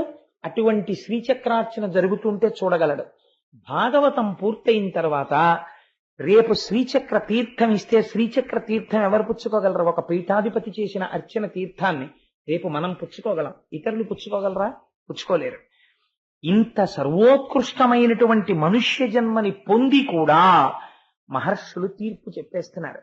కొందరు ఈశ్వరుడు తప్ప మిగిలిన వాటి అన్నిటి వైపుకి తిరుగుతారు. ఆ తిరగడంలో మనుష్య జన్మ నిరర్థకమైపోయింది. ఆ తర్వాత మళ్ళీ ఎక్కడికి వెళ్ళిపోతాడో తెలియదు. ఎన్ని కోట్ల జన్మలు మళ్ళీ ఉచ్చుల్లో పడి, కత్తులతో నరకబడి, శూలాలతో గుచ్చబడి, రోకళ్లతో కొట్టబడి, అరిచేతులతో అదమపడి, కాళ్లతో తొక్కబడి, ఎంత గింజుకుని ఎన్ని రకాలుగా చచ్చిపోతాడో. ఈశ్వర చిత్రం ఏమిటంటే వీళ్ళు పొందినటువంటి మనుష్య జన్మ యొక్క గొప్పతనము వీరికి తెలియక ఈ శరీరమును నిలబెట్టుకోవడమే గొప్ప అనుకుని కేవలము దీన్ని పోషించుకుని దీనితో అనుభవించిన సుఖములు అనుకుని గడిపేస్తున్నారు. కానీ అరణ్యంలోకి వెళ్ళి దాక్కున్నా ఇది ఉండదు, ఇది దాటిపోతుంది, ఇది వెళ్ళిపోతుంది. అలాంటి శరీరమునందు మగ్నులై వెళ్ళిపోతున్నారు. ఏం అదృష్టం! ఈ కాలమునందు ఇట్లాంటి ఏమీ తెలియని అజ్ఞానమునకు హద్దు లేని గోపాల బాలులతో కలిసి నువ్వు తిరిగి కౌగలించుకుని ఆడి పాడి ఇంతమందిని తరింపచేశావు. కృష్ణా, నీ లీలలు రాబో కాలంలో విన్నవారిని, చదివిన వారిని, చెప్పిన వారిని, గోవిందనామమును పలికిన వారిని గట్టెక్కించేస్తాయి. అంతటి గొప్ప అవతారాన్ని స్వీకరించావు తండ్రి. కాబట్టి నువ్వు ఒక్కసారి మళ్ళీ ఇలాంటి మూర్తి దొరకమంటే దొరుకుతుందా? ఒక్కసారి నిన్ను కన్నులార పైనుండి కిందకి దర్శిద్దామని వచ్చాం. వాళ్ళకి తెలుసు అవతార పరిసమాప్తి అయిపోతోందని. ఇటువంటి అవతారం మళ్ళీ రాదు. ఎందుచేత అంటే ఒక అవతారం వస్తే ఒక ప్రయోజనాన్ని తీర్చుకుని వెళ్ళిపోతుంది. కృష్ణావతారం లాంటి అవతారం ఇంకున్నది. ఎందుచేత అంటే ఒక యశోద ఏమీ తెలియనటువంటి ఆజ్ఞురాలైన గోపిక పరిగెడుతుంటే పరిగెత్తడమా? ఏడ్పు తెలియని స్వామి కళ్ళు నులువుని ఏడవడమా? అమ్మ రోటికి కట్టేస్తే ఏమీ తెలియని వాళ్ళ పాకడమా? నన్ను అమ్మ కట్టేసిందని పొట్ట మీద మచ్చపడేటట్టు ప్రవర్తించడమా? గోపవృద్ధులు పిలిచి చెంబు పట్రా అంటే పరిగెత్తికెళ్లి చెంబు పట్రావడమా? అమ్మ దగ్గర భయం నటించి దాక్కోవడమా? మన్ను తినడమా? అక్రూరుడికి దర్శనం ఇవ్వడమా? గోపకాంతల దగ్గరికి వెళ్లి వెన్నలు తినడమా? వాళ్లతో ఆడుకోవడమా? యమునా నది ఒడ్డున రాసలీల చెయ్యడమా? ఎన్నో లీలలు ప్రదర్శించడమా? ఇంతగా మమేకమైపోయి ఆవుల తోకలు పట్టుకుని ఆడుకోవడమా? అమ్మ పాట పాడితే నాట్యం చెయ్యడమా? అమ్మ కాళ్ళకి గజ్జెలు పెడితే గజ్జెలు కట్టుకోవడమా? అమ్మ దగ్గరికి వెళ్ళి అమ్మ నాకు ఆకలిస్తోంది అన్నం పెట్టమ్మా అండమా? అన్నము తినడము ఆకలి వెయ్యడము ఒక వికారం. వికారములకు అతీతమైన వాడు వికారాన్ని ప్రదర్శించడమా? అమ్మ పెడితే తినడమా? పెరగడం తరగడం లేనివాడు పెరిగినట్టు కనపడ్డమా? ఇంతమందిని వివాహం చేసుకోవడమా? మా భర్త కృష్ణుడని తరింప చెయ్యడమా, రాక్షస సంహారం చెయ్యడమా, ఇంతటి అవతారమూర్తి అయి సౌజన్యమూర్తి అయి ఉద్ధరించి అయ్యో వచ్చే తరాలు తరించిపోవాలని భగవద్గీత బోధ చెయ్యడమా, నమ్ముకున్న పాండవుల్ని వెన్నంటి ఉండి రక్ష చెయ్యడమా? ఈశ్వరా, నీలాంటి అవతారం మళ్ళీ వస్తుందా? ఒక్కసారి జుర్రేసుకుందామని వచ్చేసామా అని ఆ మహర్షులు ఆపాదమస్తకం ఆ కృష్ణుడి వంక చూసి పొంగిపోయి, స్వామి తరణంబులు భవదలదికి హరణంబులు దురిత లతల ఆగమముల కాభరణంబులు ఆర్త జనులకు శరణంబులు నీదు దివ్య చరణంబులిలన్. ఎంత గొప్ప మాట చెప్పారో చూడండి వాళ్ళు మహర్షులు. కాబట్టి ఈ భవజలధి సంసారమును దాటడానికి ఏవి ఆధారము? నీ పాదములు ఆధారము. వచ్చేటటువంటి కష్టములు తొలగిపోవడానికి ఏవి ఆధారము? నీ పాదములు ఆధారము. వేదములకు ఆభరణములు ఏవి? నీ పాదములు ఆభరణములు. అటువంటి నీ దివ్యమైనటువంటి చరణారవిందములను ఒక్కసారి ఈ మాంసనేత్రములతో చూడాలని వచ్చాం. మళ్ళీ ఇలాంటి పాదములు దొరుకుతాయా? ఇవి అంగనామంగనామంతరే మాధవం అని కొన్ని వేల మంది గోపకాంతల మధ్యలో ఏమీ తెలియని వాళ్ళ గోపకాంతల చేతులు పట్టుకుని నర్తించిన పాదములు ఈ శ్రీపాదములు. ఈ పాదములను గోపాల బాలురు మా కృష్ణుడు అనుకున్నారు తప్ప శ్రీమన్నారాయణుడని తెలియక ఆడుకున్న పాదములు ఈ పాదములు. ఈ పాదములు వాళ్లతో ఆడుకుంటున్నప్పుడు ఆ పిల్లల్ని తన్నిన పాదములు ఈ పాదములు. లక్ష్మీదేవి అంతటిది వాటికి నమస్కరించడానికి ఉవ్విళ్ళూరుతుందని తెలియక హేళగా ఆ పాదములను ఒళ్ళో పెట్టుకుంటే గోపాల బాలుర చేత ఒత్తబడిన పాదములు ఆ పాదములు. బ్రహ్మ కడిగిన పాదము అని చతుర్ముఖ బ్రహ్మచేత కడిగించుకున్న పాదములు. అట్లాంటి పాదములు గోపకాంతలు పట్టుకుని వాళ్ళు ఆడుకుంటే వాళ్లతో ఆడుకుని వాళ్ళ దగ్గర పరిగెడుతుంటే ఆ మువ్వల్ని చూసి ఆ చప్పుళ్ళు చూసి వాళ్ళు పొంగిపోయి వాళ్ళు ఆడుకున్న శ్రీపాదములు ఆ పాదములు. ఇంతమందిని తరింపచేసిన ఆ పాదాలని ఒక్కసారి చూద్దామని వచ్చాం కృష్ణ అని ఆ పాదముల వంక చూసి స్తోత్రం చేశారు. శ్రీనాయక నీనామము నానాభవ రోగ కర్మ నాశనమునకు విన్నాణంబగు ఔషధమిది కానరు దుష్టాత్ములకట కంజదలాక్ష. కృష్ణ, నీ నామము, నీ లీలలు, నీ కీర్తి, నీ కథలు ఎక్కడ స్తోత్రం చేయబడుతుంటాయో అక్కడ మళ్ళీ ఇలాంటి అవతారం ఉంటుందా అని 33 కోట్ల మంది దేవతలు కూడా కూర్చుని వింటారు. అలాంటి కథాశ్రవణం జరుగుతున్నటువంటి ప్రదేశంలో ఆఖరణ ఒక్కసారి పొంగిపోయి గోవిందా గోవిందా అంటూ నీ నామని చెప్పుకున్నవాడున్నాడే, వాడు పొందనిదేముంది? ఇది పొందుతారని చెప్పడం అసాధ్యం. వాళ్ళు అన్నిటినీ పొందేస్తారు. ఎందుకని నువ్వు ఎంత సంప్రీతిని పొందుతావో నీ నామము చెప్పినప్పుడు. కలియుగానికి నామమే రక్ష. అటువంటి గొప్ప నామము, తేలికైన నామము, నీ అంతట నువ్వు కష్టపడి సంపాదించుకున్న నామము. 7 ఏండ్ల బాలుడవై 7 రాత్రులు 7 పగళ్ళు కొండ నెత్తి నిలబెట్టి రక్షించుకుని నువ్వు సంపాదించుకున్న నామము గోవిందనామము, భాగవతంలో వచ్చిన నామము. అందుకని అటువంటి గోవిందుని పట్టాభిషేకం ఒక ధూర్తుడు, ఏమీ తెలియని వాడు ఒక్క మాట చెప్తే నమ్మి వృద్ధులు, పిల్లలు, పెద్దలు, ఆడవాళ్లు, ముసలివాళ్లు, ఆవులు, ఆఖరికి వేషాలు కట్టి వాడు చెప్పాడు మేము నమ్మామని ఇంతమంది వరుస కట్టి అంత దూరం నుంచి ఇంత దూరం నువ్వు ఉన్నావని నమ్మి నీ నామము సత్యమని నమ్మి పరిమళ ద్రవ్యాలు జల్లుతూ వచ్చిన వారిని ఉద్ధరించకుండా ఉంటాడా? వాడి పట్టాభిషేకం జరిగితే అటువంటి నామము నీ నామము. ఆ నామము సముపార్జింపబడింది నువ్వు కృష్ణమూర్తిగా ఉండగా. అటువంటి ఈ రూపమును, అటువంటి గోవింద పట్టాభిషేకాన్ని పొంది ఒక ఒత్తు లేకుండా గోవిందాని కీర్తింపబడిన నామమును సముపార్జించుకున్న కథ భగవతాంతర్గతము. ఆ అవతారము కృష్ణ పరమాత్మ. ఇంత గొప్ప అవతారాన్ని మళ్ళీ మేము చూడగలమా? మళ్ళీ వస్తుందా ఇటువంటి అవతారం? మాకు వస్తాయా రోజులు? మళ్ళీ మేము ఎప్పుడు వింటాం దశమస్కంధం? నీకేమో ఇవాళ పూజ చేసుకుంటుంటే నాకే ఎంత బెంగొచ్చిందో, ఈశ్వరా మళ్ళీ ఎప్పుడు చెప్పిస్తావు నాతో భాగవతం అని. కాబట్టి ఎంత పొంగు ఆ చిన్ని కృష్ణుడి గురించి వింటుంటే. కాబట్టి అటు మహర్షులు బెంగ పెట్టుకున్నారు, మునులు బెంగ పెట్టుకున్నారు. స్వామి మళ్ళీ ఎప్పుడు చూస్తాం? ఒక్కసారి నిన్ను ఆ పాదమస్తకం చూసి తరించిపోదామని వచ్చాం. అందుకుని వచ్చామయ్యా అంటే కృష్ణ పరమాత్మ చూసి నవ్వి, నేను కూడా మిమ్మల్ని రప్పించడానికి ఒక కారణం ఉంది. మీరు నన్ను చూసి తరించారు కదా, చెప్పవలసిన మాట చెప్పారు. ఇదే లోకం కూడా తెలుసుకోవాలి. కాబట్టి ఇప్పుడు నేను మనస్సులో చేసిన సంకల్పం తీరడానికి మీరు ఒక్కసారి నది ఒడ్డుకి వెళ్ళండి, నదీ స్నానం చెయ్యండి. యాదవ కుల నాశనం జరగాలి, అవతార పరిసమాప్తి. ఈ మహర్షులందరూ వెళ్ళి ఆ నది ఒడ్డున స్నానం చేసి కూర్చుని భగవంతుడి యొక్క కథలు తలుచుకు పొంగిపోతున్నారు. ఏమి కృష్ణావతారం, వీళ్ళందరినీ తీసుకొచ్చి ద్వారకలో పెట్టాడు, ఇలా రక్షించాడు, జరాసంధుణ్ణి పీచమణిపించాడు, ధర్మరాజుతో రాజసూయం చేయించాడు, కురుక్షేత్రంలో యుద్ధం చేయించాడు, భీష్మాచార్యుడికి మోక్షం ఇచ్చాడు, తాను వెళ్లి ఎదురుగుండా నిలబడి విష్ణు సహస్రనామ స్తోత్రం చెప్పించాడు. ఏమి కృష్ణుడు, కృష్ణుళ్ళంటి అవతారం ఉంటుందా మళ్ళీ అని వాళ్ళు పరవశించిపోతుంటే అక్కడికి ఈ యాదవులందరూ కూడా నవ్వుతూ తుళ్ళుతూ ఆడుకుంటూ దూరం నుంచి ఈ మహర్షుల్ని చూశారు. వాళ్లలో ఒక చిత్రమైన బుద్ధి పుట్టింది కృష్ణుడి యొక్క ప్రచోదనము చేత.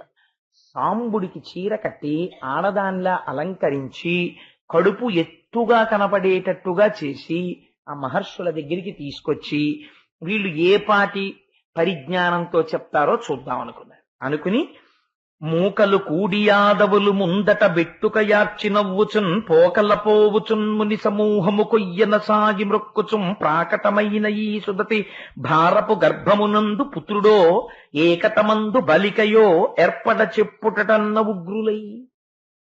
ఆ సాంబుడికి చీర కట్టి కడుపు ఎత్తుగా పెట్టి గర్భిణి అయినటువంటి స్త్రీ అని చెప్పి నాట్యాలు చేసుకుంటూ ఆడుకుంటూ పాడుకుంటూ వెళ్ళిపోతున్నటువంటి గోపబాలుర యందు దుర్బుద్ధి పుట్టింది.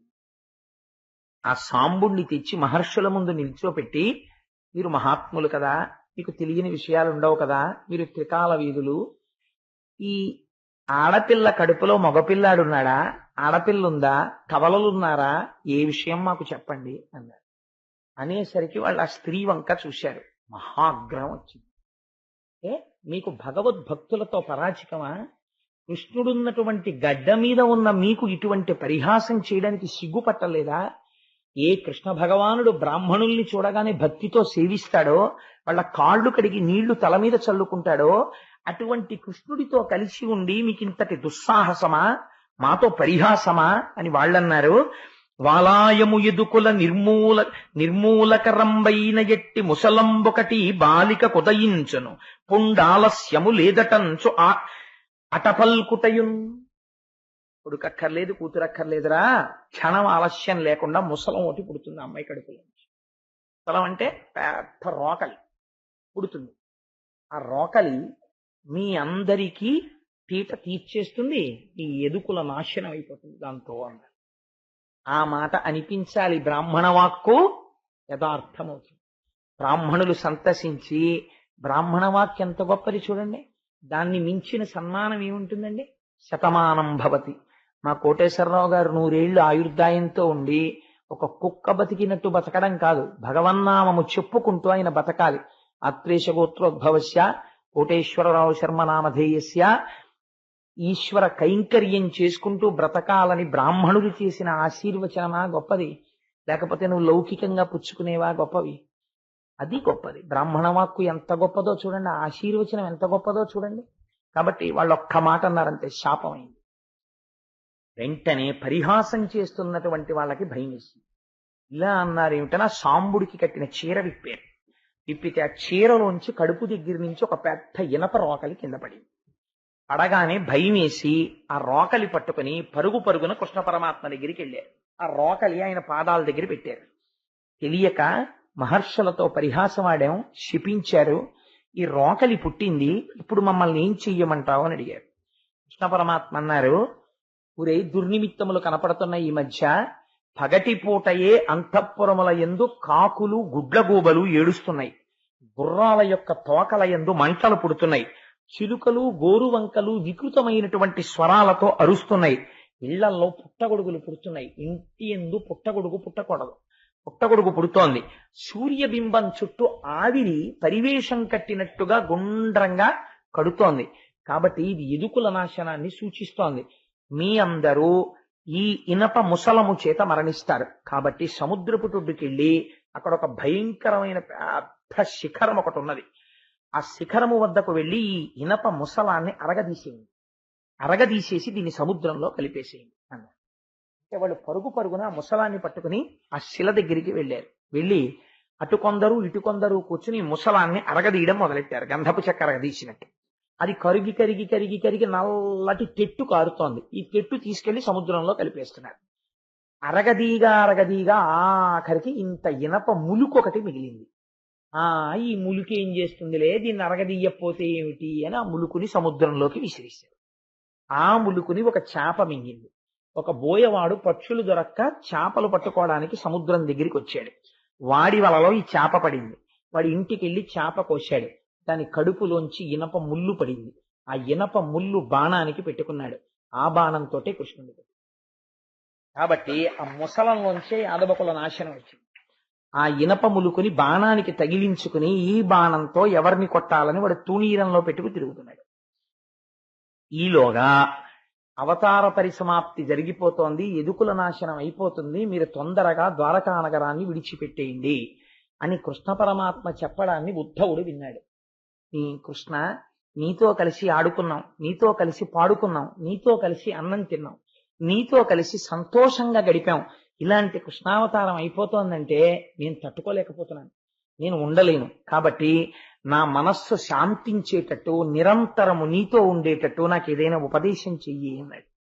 అంటే అప్పుడు కృష్ణ పరమాత్మ ఒక అద్భుతమైనటువంటి విషయాన్ని ఉద్ధవుడితో ప్రస్తావన చేస్తారు.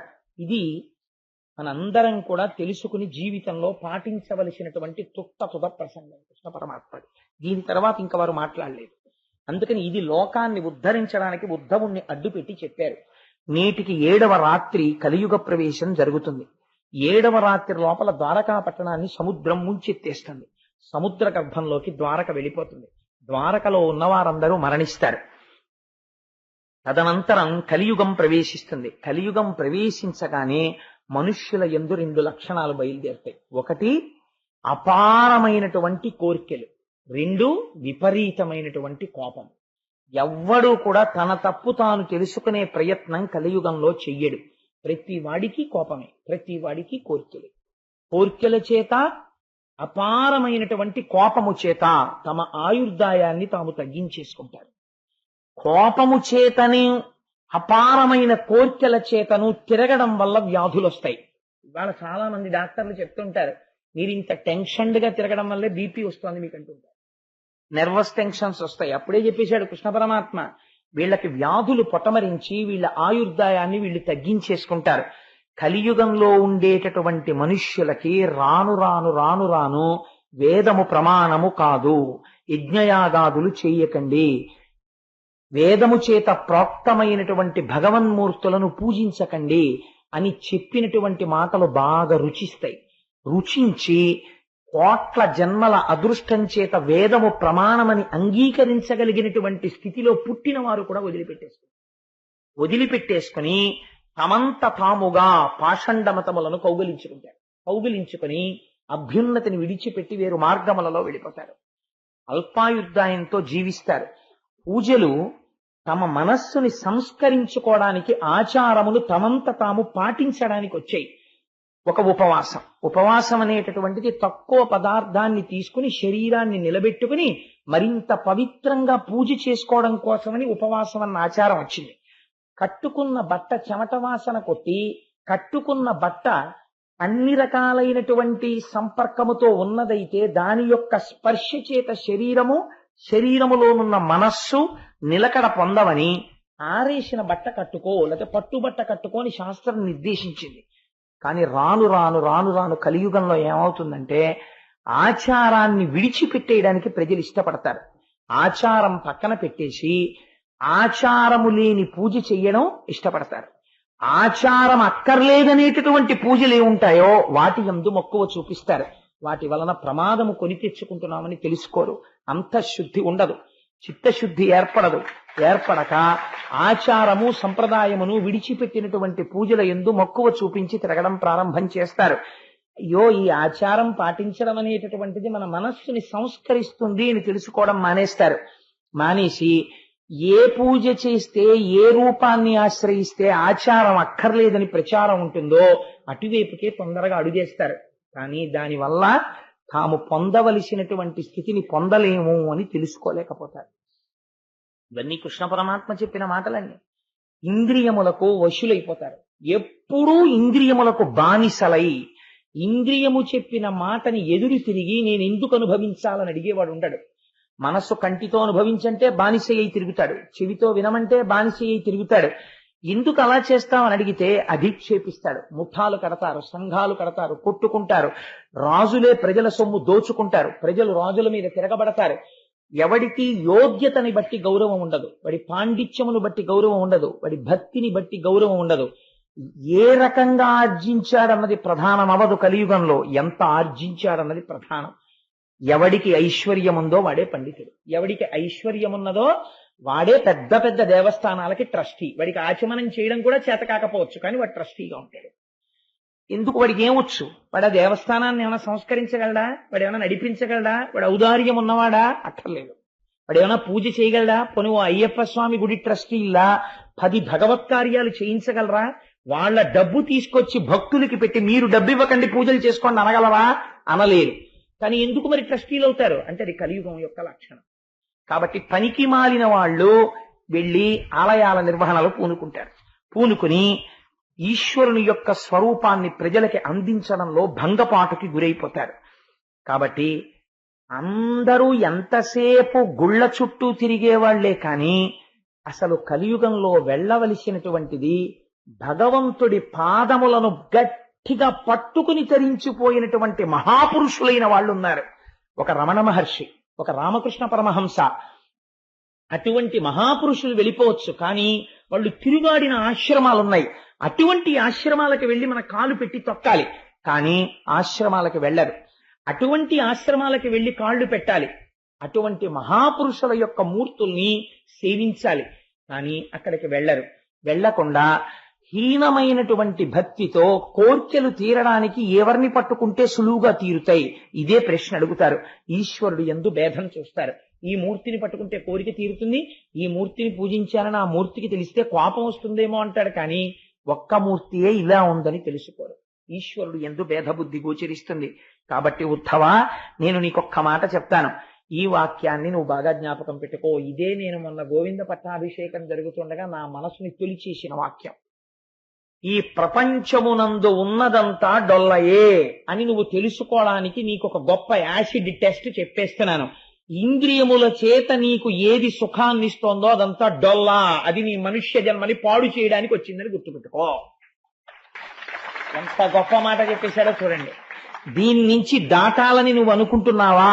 నీకు నేను ఒక మాట చెప్తాను. ఇక్కడి నుంచి బదరికాశ్రమానికి వెళ్ళిపో. బదరికాశ్రమానికి వెళ్ళిపోయి కలియుగంలో నామాన్ని గట్టిగా పట్టుకోవడం నేర్చుకో.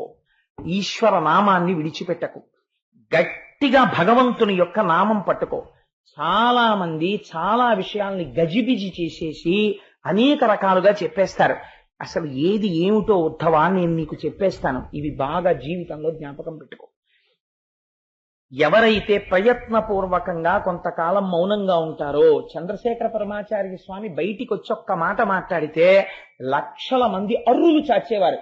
అటువంటి చంద్రశేఖర పరమాచార్య స్వామి వారు స్వయముగా బ్రహ్మమైపోయారు. వారికి పూజ ఎందుకండి?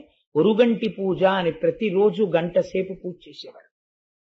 అలాగే ప్రయత్నపూర్వకంగా కొన్నాళ్ళు మౌన దీక్షలో వెళ్ళిపోయేవారు, మాట్లాడేవారు కాదు. మహాత్ములైన వాళ్ళు మనకి మార్గం చూపిస్తారు ఎలా బ్రతకాలో.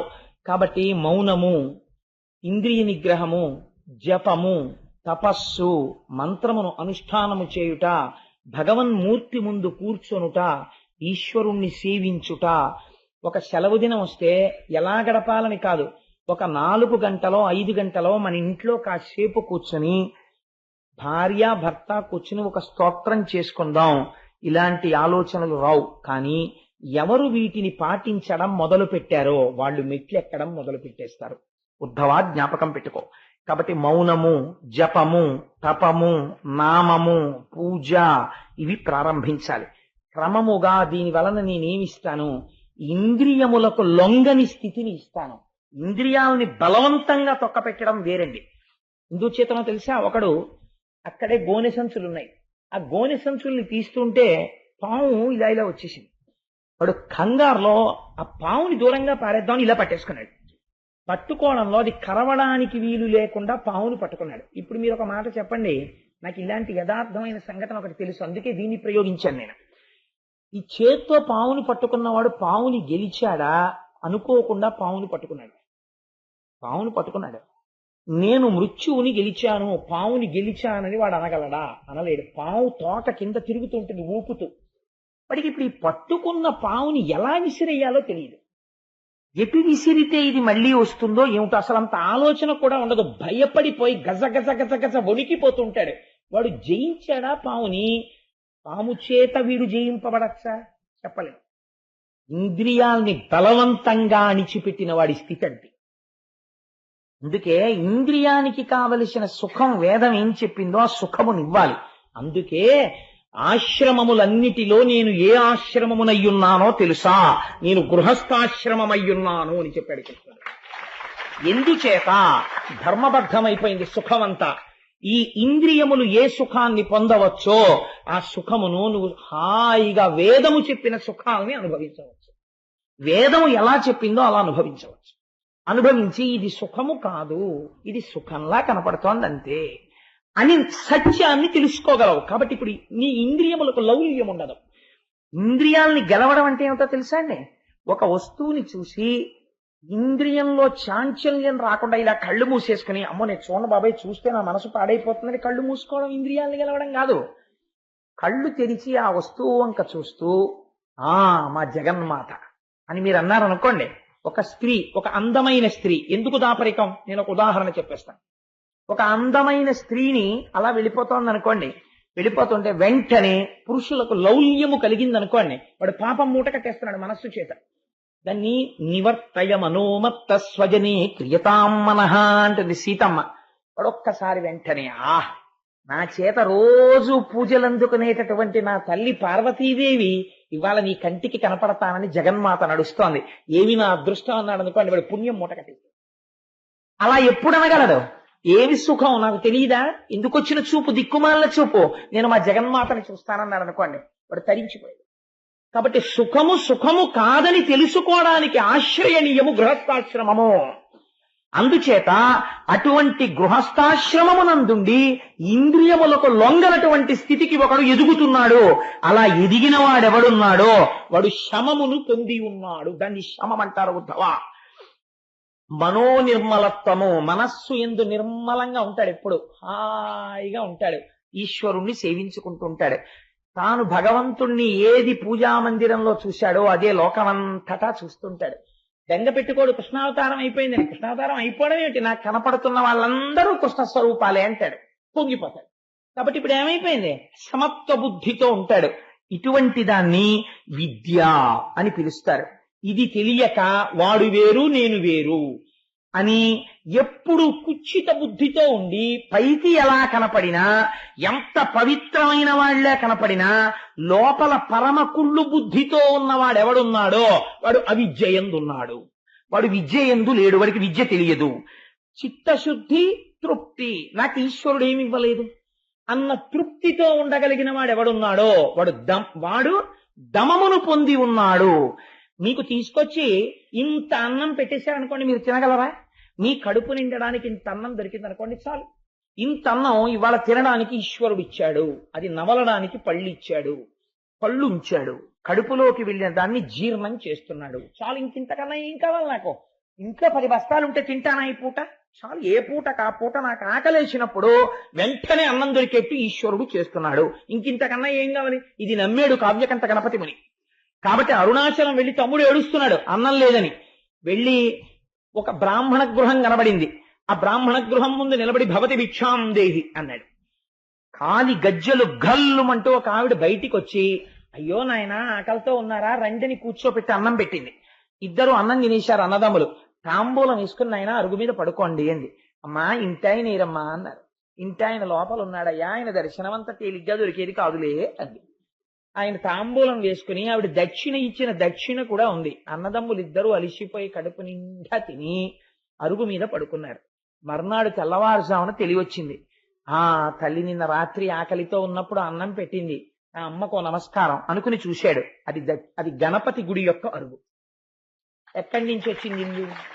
నమ్ముకున్న వాడికి నమ్ముకున్నంత. నీకు ఆకలేసినప్పుడు అన్నం పెట్టడానికి జగదంబ నీ వెంట తిరిగితే నీకు ఇంకే ఐశ్వర్యం కావాలి? నువ్వు నమ్ముకుని అమ్మని ఇక్కడ సుప్రతిష్ఠితం చేసుకుంటే నీకు ఇంకింతకన్నా ఏ ఐశ్వర్యం కావాలి? సమస్త జగదాధారుడు నావాడై ఉన్నాడు అన్న తృప్తి కలిగి ఉండడం దమం. ఎవడు ఈశ్వరుడు యందు భక్తితో ఉండి నియమపాలనం చేస్తాడో అది నిజమైన సుఖం. ఎవడు ఈ శరీరంతో అన్ని అనుభవిద్దామని దాచేసుకుంటాడో, ఈ శరీరం ఉండిపోతుందని నమ్ముకుంటాడో అదే దుఃఖం. కాబట్టి ఎవడు గుణములకు సాక్షిగా ఉండడాన్ని నేర్చుకుంటున్నాడో, ఆ కోపం ఎందుకు వచ్చింది? ఎవరి కోపం ఎక్కడి నుంచి వచ్చింది? ఒకనాడు ప్రశాంతంగా ఉన్నాడు. ఈ ప్రశాంతత ఎవరు? ఎవరు నిద్రపోయారు? ఎవరు లేచారు? నిద్రపోయినప్పుడు ఎవరున్నారు? మరి లేచినప్పుడు ఎవరున్నారు? నిద్రలో లేనిది లేచినప్పుడు ఎక్కడి నుంచి వచ్చింది? లేచినప్పుడు ఉన్నది నిద్రలో ఏమైపోయింది అని తనలో తను ఎవరు విచారణ చేసుకుని జాగృత, స్వప్న, సుషుప్తి అనబడే 3 అవస్థలకి సాక్షిగా ఉంటున్నాడో వాడే ఈశ్వరుడై నాదో ఏకమైపోతున్నాడు. కాబట్టి ఇది తెలుసుకోవడానికి ప్రయత్నము చేయని వాడు చిల్లున్న మట్టి కుండలో నీళ్లు పోసుకుని రాత్రి తాగుదాం అనుకున్న పిచ్చివాడు. ఆయుక్షీణం అయిపోతుంది వాడికి, కళ్ళల్లో నీళ్లు కారిపోతున్నాయి, ఇంకా ఎప్పుడో ఏదో తెలుసుకుందాం అనుకుంటాడు. అవకాశం వచ్చినప్పుడు తొందరగా తెలుసుకుని దాన్ని తీసుకొచ్చి ఆచరణలో పెట్టుకోలేనటువంటి మూఢుడు వాడు. చిల్లుకుండ యందు నీరు పోసుకుని రాత్రి తాగుదాం అనుకున్న మౌఢ్యం ఉన్నవాడు. కాబట్టి ఇవి అన్ని బాగా నిలబడడానికి ఉత్తవా ముందు నువ్వు ఒక ప్రయత్నాన్ని ప్రారంభించు. ఏం చేస్తావు? కంచుతో కాని, సీసంతో కాని, వెండితో కాని, బంగారంతో కాని నా మూర్తిని చేసి ఇంట పెట్టుకో. ఇందుచేత సాత్వికమైన మూర్తిని తీసుకొచ్చి ఇంట్లో పెట్టి పువ్వులు వేయడం మొదలు పెడితే ఆ మూర్తి ఏం చేస్తుందో తెలుసా? మొదట్లో నువ్వు పెట్టింది అది తింటోంది అనుకుంటావు, నైవేద్యం పెట్టి. నువ్వు వేసిన పువ్వులు అది పుచ్చుకుంటోంది అనుకుంటావు. అది క్రమంగా ఏం చేస్తుందో తెలుసా? నీ అహంకారాన్ని తినేయడం మొదలుపెట్టి క్రమక్రమంగా దాని మీద ఆధారపడతావు. నాదే ఉందయ్యా, నువ్వు కూడా ఆశీర్వచనం చేస్తేనే ఈ పని అవుతుంది అంటావు. క్రమక్రమంగా అసలు నేను అన్న పదార్థం ఇక్కడే ఉంది, అదే ఇక్కడున్నది అంటాడు. విగ్రహారాధనాన్ని చేతకాని వాళ్ళై మన వాళ్ళు పెట్టలేదండి. మనస్సు తొందరగా నిలబడడానికి ఏదో ఒక ఆలంబనం దొరకాలి కాబట్టి ఒక మూర్తిని పెట్టారు. ఒక మూర్తిని పెడితే మనస్సు లగ్నం అవుతుంది. తర్వాత ఏం చేస్తాడు? అక్కడున్న మూర్తే ఇక్కడ ఒక జ్ఞానం ఇస్తాడు. ఏమిటా జ్ఞానం? ఓరి పిచ్చాడా, నీ పూజా మందిరంలో ఇలా పాలసముద్రంలో పడుకున్నట్టుగా నన్ను పెట్టుకుని పూజ చేస్తున్నావే, అలా ప్రతి జీవి గుండెల్లో నేను ఇలా పడుకునున్నాను. నేను ఇప్పుడు ఎక్కడ లేను, అంతటా నేనే అయి ఉన్నాను. అంతర్బహిష్ట తత్సర్వం వ్యాప్య నారాయణ స్థిత. ఎక్కడ చూసినా ఇలా పాలసముద్రంలో పడుకున్న నారాయణుడే సభాస్వరూపముగా సదాశివుడు నిండిపోయి కనపడుతున్నాడు. ఈశ్వర దర్శనము విరాట్ రూప దర్శనముగా సహస్రశీర్షా పురుష అనేక రూపాలతో దర్శనమవుతున్నాడు అని ధ్యానమునందు గోచరమవుతుంటే ఆనందమును పొందుతూ అంతటా ఈశ్వరుణ్ణి చూస్తుండగా ఒకనాడు వాడిలో ఉన్నటువంటి ప్రాణవాయువు ఉత్క్రమణమును పొందుతోంది. వాడు నన్నే చూస్తూ వెళ్ళిపోయాడు కాబట్టి నాయందే చేరిపోతున్నాడు. కాబట్టి ఉద్ధవా, నువ్వు ఈ పని ప్రారంభించు, బదరికాశ్రమాన్ని చేరిపో, వచ్చేస్తోంది కలియుగం అన్నాడు. అంటే ఉద్ధవుడు బయలుదేరి బదరికాశ్రమానికి వెళ్ళిపోయాడు. పరమాత్మ ముందు బలరాముడు నడుస్తున్నారు. బలరాముడు నడుస్తూ శరీరాన్ని వదిలిపెట్టేసి తన చైతన్యాన్ని అనంతుడిలోకి కలిపేశాడు. బలరాముడి శరీరం నేల మీద పడిపోయింది. తదనంతరము కృష్ణ పరమాత్మ ఒక పొద చాటుకు వెళ్లి నేల మీద పడుకుని మోకాలు మీద 2వ కాలు పెట్టి ఆ పాదాన్ని ఇలా కదుపుతూ పడుకున్నారు. దూరం నుంచి ఇంతకు పూర్వం చాప కడుపులోంచి ఇనప ముళ్ళు తీసి బాణమునకు పెట్టుకున్న బోయవాడు ఆ పొదల్లోంచి చూశాడు. అది జింక యొక్క చెవి ఇలా కదులుతున్నట్టు కనపడింది. ఈ జింక చెవి మీదకు బాణం వేస్తే తలలోకి గుచ్చుకుంటుంది అనుకున్నాడు. అనుకుని ఈ ఇనప ముళ్ళు తగిలించినటువంటి బాణము అదే యాదవకుల నాశనం కోసం వచ్చిన ముసలపు ముక్క. ఆ బాణాన్ని కృష్ణ పరమాత్మ యొక్క కాలి మీద ప్రయోగించాడు. ఏ శ్రీపాదములు గోపాల బాలురు నరణించాయో, ఈ లోకాన్నంతటినీ పవిత్రం చేశాయో, స్వామి పాదచిహ్నములు ఈ నేల మీద మోపాడో, ఏ మహానుభావుడు కురుక్షేత్రంలో అర్జునుడు రథం మీద కూర్చుని గీతాపదేశం చేశాడో, ఏ పాదములను నమ్మి అర్జునుడు ధన్యుడైపోయాడో, ఏ పాదములను పట్టుకుని కొన్ని కోట్ల మంది మోక్షాన్ని పొందారో, ఆర్తితో పిలిచిన వాళ్ళ దగ్గరికి పరిగెత్తి ఏ శ్రీపాదములు దర్శనమిచ్చాయో అటువంటి బొటనవేలి దగ్గర ఆ బాణము వెళ్లి గుచ్చుకుంది. హా అని అరిచారు కృష్ణ పరమాత్మ. బోయవాడు అయ్యో మనుష్యుణ్ణి కొట్టానని పరిగెత్తాడు. కృష్ణ పరమాత్మ పడుకునున్నారు, రక్తం ధారల కింద కారిపోతుంది. అయ్యయ్యో ఎంత పొరపాటు చేశాను స్వామి, మీ పాదాన్న బాణంతో కొట్టాను, నా జన్మకి ఇంకసలు నిష్కృతి ఉన్నదా అని నేలన పడి ఏడ్చాడు. నువ్వు నిమిత్త మాత్రుడివి నాయనా, ఎవడూ తప్పించలేడు. ఎంతటి వాడు కూడా ఒకసారి ఈ శరీరంతో వచ్చిన తరువాత శరీరాన్ని వదిలిపెట్టవలసింది. నేను కూడా పెద్దల యొక్క వాక్కులు పాటించాను, అందుకని బాణం కాలికి తగిలితే విడిచిపెడతాను. లేకపోతే పరీక్షిత్ అమ్మ కడుపులో ఉండగా శుకుడు అంటాడు, నువ్వు ఏ అమ్మ కడుపులో ఉండగా బ్రహ్మశిరోనామకాస్త్రం వస్తే మీ అమ్మ కడుపులోకొచ్చి నిన్ను రక్షించాడో వాడి కాలి బొటన వేలికి బాణం తగిలితే వాడు ప్రాణం వదులుతాడా? తన్ని తాను రక్షించుకోలేడు. వాడు నిర్ణయించుకున్నాడు అలా బాణపు దెబ్బ తిని వదులుతానని, ఒకరి మాట నిలబెట్టడానికి. ఇప్పుడు నేను అందులోకి వెళ్ళను, మళ్ళీ ఆ భారతం అందులో పెడితే అదో పెద్ద కథ అయిపోతుంది. కాబట్టి ఆ బాణపు దెబ్బ చేత కృష్ణ పరమాత్మ శరీరమును వదిలిపెట్టేస్తున్నారు. పరుగు పరుగున దారుకుడు వచ్చాడు, ఏమిటి స్వామి పరిస్థితి, మీరిలా పడిపోవడమా, కృష్ణుడు శరీరం వదిలిపెట్టడమా అని. లేదు, అవతారం పరిసమాప్తం అయిపోతోంది, ఈ గుర్రములు రథము అన్ని అదృశ్యమైపోతాయి. ఇప్పుడు యాదవులందరూ కొద్ది క్షణాల్లో మరణించబోతున్నారని చెప్పారు. అకారణంగా ఆడుకుంటున్న యాదవుల మధ్యలో మీరు మేము రెండు పక్షాలు వేసుకుని యుద్ధం చేసుకుందాం అన్నారు. యుద్ధం చేసుకోవడం మొదలు పెట్టారు. ఒక్కొక్కళ్ళ శరీరంలో ఉన్నటువంటి శరీరాన్ని నువ్వు ముక్కలంతా ఖండించేసుకున్నారు, అలా కొట్టేసుకున్నారు. చిట్ట చివరన మిగిలినటువంటి వాళ్ళు వీళ్లే అరగదీసినటువంటి ఇనప రోకలిలోంచి పుట్టిన చెట్టు కలిపినప్పుడు పుట్టిన రెల్లు దుబ్బులు కోసి తెచ్చారు. రెల్లు దుబ్బులతో కొట్టుకుని ప్రాణాలు వదిలేశారు. యాదవ కుల నాశనం అయిపోయింది. బలరాముడి భార్యలు కృష్ణుడి భార్యలు చాలా మంది ఆ శరీరాల్ని పట్టుకుని చితులలోకి ప్రవేశించారు. మిగిలిన వాళ్ళు ఎవరో కొద్ది మంది ఉంటే ఇంద్రప్రస్థానికి అర్జునుడు తీసుకెడదామని గాంధీవం పట్టుకుని తీసుకెడుతున్నాడు. ప్రథమ స్కందంలో ఏడుస్తాడు, ఆ సఖుండు వెళ్ళిపోయాడు, ఇప్పుడు భూమి మీద లేదని. చిత్రం ఏమిటంటే కృష్ణ పరమాత్మ అవతారం చాలించగానే 10 మంది గోపబాలుల చేతిలో గాంధీవం ఉన్న అర్జునుడు ఓడిపోయాడు. ఆఖరణ అప్పుడు వచ్చి ధర్మరాజుకి చెప్తాడు, గాంధీవం ఉంది, పాశుపతాస్త్రం ఉంది, గెలిచాననుకున్నాను. ఆ మహానుభావుడు అన్ని అస్త్రాలకి అస్త్రం, వాడి సారథ్యం వల్ల గెలిచాను అనుకోలేదన్నయ్యా, వెళ్ళిపోయాడు నా సఖుడు, నేను జీవన్మాత్రుడని అన్నాడు. ధర్మరాజు గారు అన్నారు, ఇంకా మనం వద్దురా, అటువంటి మహానుభావుడు వెళ్ళిపోయిన తర్వాత మనం వద్ది భూమండలం మీద రెండు వెళ్ళిపోదామని పిచ్చివాళ్ల జుట్టు విరబోసుకుని ఆ ఆభరణాలన్నీ తీసి పక్కన పెట్టేసి ఉత్తరాభిముఖంగా వెళ్ళిపోయి పాండవులు, ద్రౌపది, కుంతి అందరూ శరీరాలు వదిలిపెట్టారు. కలియుగం ప్రవేశించింది. కానీ కృష్ణ పరమాత్మ ఉద్ధవుడితో ఒక్క మాట చెప్పారు, ఎవ్వరికీ భయం లేదు. ఎవరు ఈ భాగవత కథ వింటున్నారో వాళ్ళందరికీ కూడా చెవులలోంచి అమృతమును పానము చేసినట్టే, వారందరూ నన్నే చెందుతారు, నేను అభయం ఇస్తున్నాను. కాబట్టి వారు కన్ను మూసినప్పుడు, వారు కన్ను తెరిచినప్పుడు నా దర్శనమే అగుట కొరకు పోతన గారు మనకు ఒక గొప్ప భిక్ష పెట్టారు. వ్యాసుడు సంస్కృతంలో ఇచ్చిన శ్లోకాన్ని యథాతథంగా తెలుగులోకి అనువాదం చేశారు. అది జీవనాడి భాగవతానికి. ఇది మనం అడగాలి కృష్ణుణ్ణి, కృష్ణ నీ కథ విన్నాం, మాకు నువ్వేమివ్వాలో తెలుసా? మా కన్ను తెరిచినప్పుడు నువ్వే కనపడాలి, మా కన్ను మూత పడిపోయినప్పుడు నిన్ను చూస్తూనే మూత పడిపోవాలి అని. భాగవతం ప్రసంగాలు పూర్తవుతున్నప్పుడు ఎవరు అడుగుతారో వారందరికీ కృష్ణానుగ్రహము కలుగుతుంది. నిలబడి చదవడం, నిలబడి వినడం తప్పు. కాబట్టి కూర్చుని వినాలి, కూర్చుని చదవాలి. కాబట్టి నేను ఇప్పుడు చెప్తాను ఆ పద్యాన్ని. సభలో ఉన్న వారందరూ భాగవత శ్రవణ ఫలితమును కోరుకున్న వారైతే చక్కగా ఆ పద్యాన్ని చెప్పండి. మనుష్య జన్మకి ఇంతకన్నా ప్రయోజనం ఏమిటి? ఈ పద్యాన్ని చెప్పుకొని చక్కగా రేపటి రోజున మహాభాగవత దర్శనము చెయ్యండి అని చెప్పాడు కృష్ణ పరమాత్మ. రేపు మన కోసమని సత్యదండాన్ని చేతిలో పట్టుకొని కమండలం పట్టుకొని స్వరూపానందేంద్ర సరస్వతి స్వామి వారు అలా బయలుదేరి కాలినడకన రావడానికి ఒప్పుకున్నారు మహానుభావుడు వ్యాందిగి. అక్కడి నుంచి నడుస్తూ అందరికీ కనపడేటట్టుగా నారాయణ నారాయణ నారాయణ నామపురస్సరంగా ఆశీర్వచనం చేస్తూ వారి వేదిక మీదకొచ్చి వారు రేపటి సాయంకాలం శ్రీచక్రార్చన చేస్తారు. అంతటి మహోత్కృష్టమైన ఘట్టాన్ని రేపు మనం తిలకించి శ్రీచక్ర తీర్థాన్ని తీసుకుని పవిత్రులం అయిపోదాం.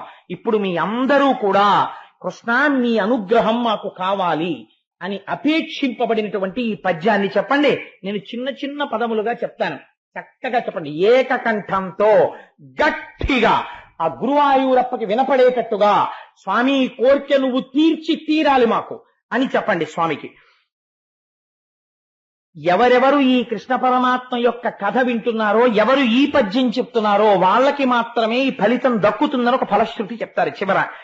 నగుమొగమున్ సుమధ్యమును నల్లని మేనును లచ్చి కాటపట్టగు ఉరమున్ మహాభుజములు అంచిత కుండల కర్ణముల్ మదే భగతియు నీలవేణియు కృపారసదృష్టియు కల్గు వెన్నుడిమ్ముగా పొడసూపుగాత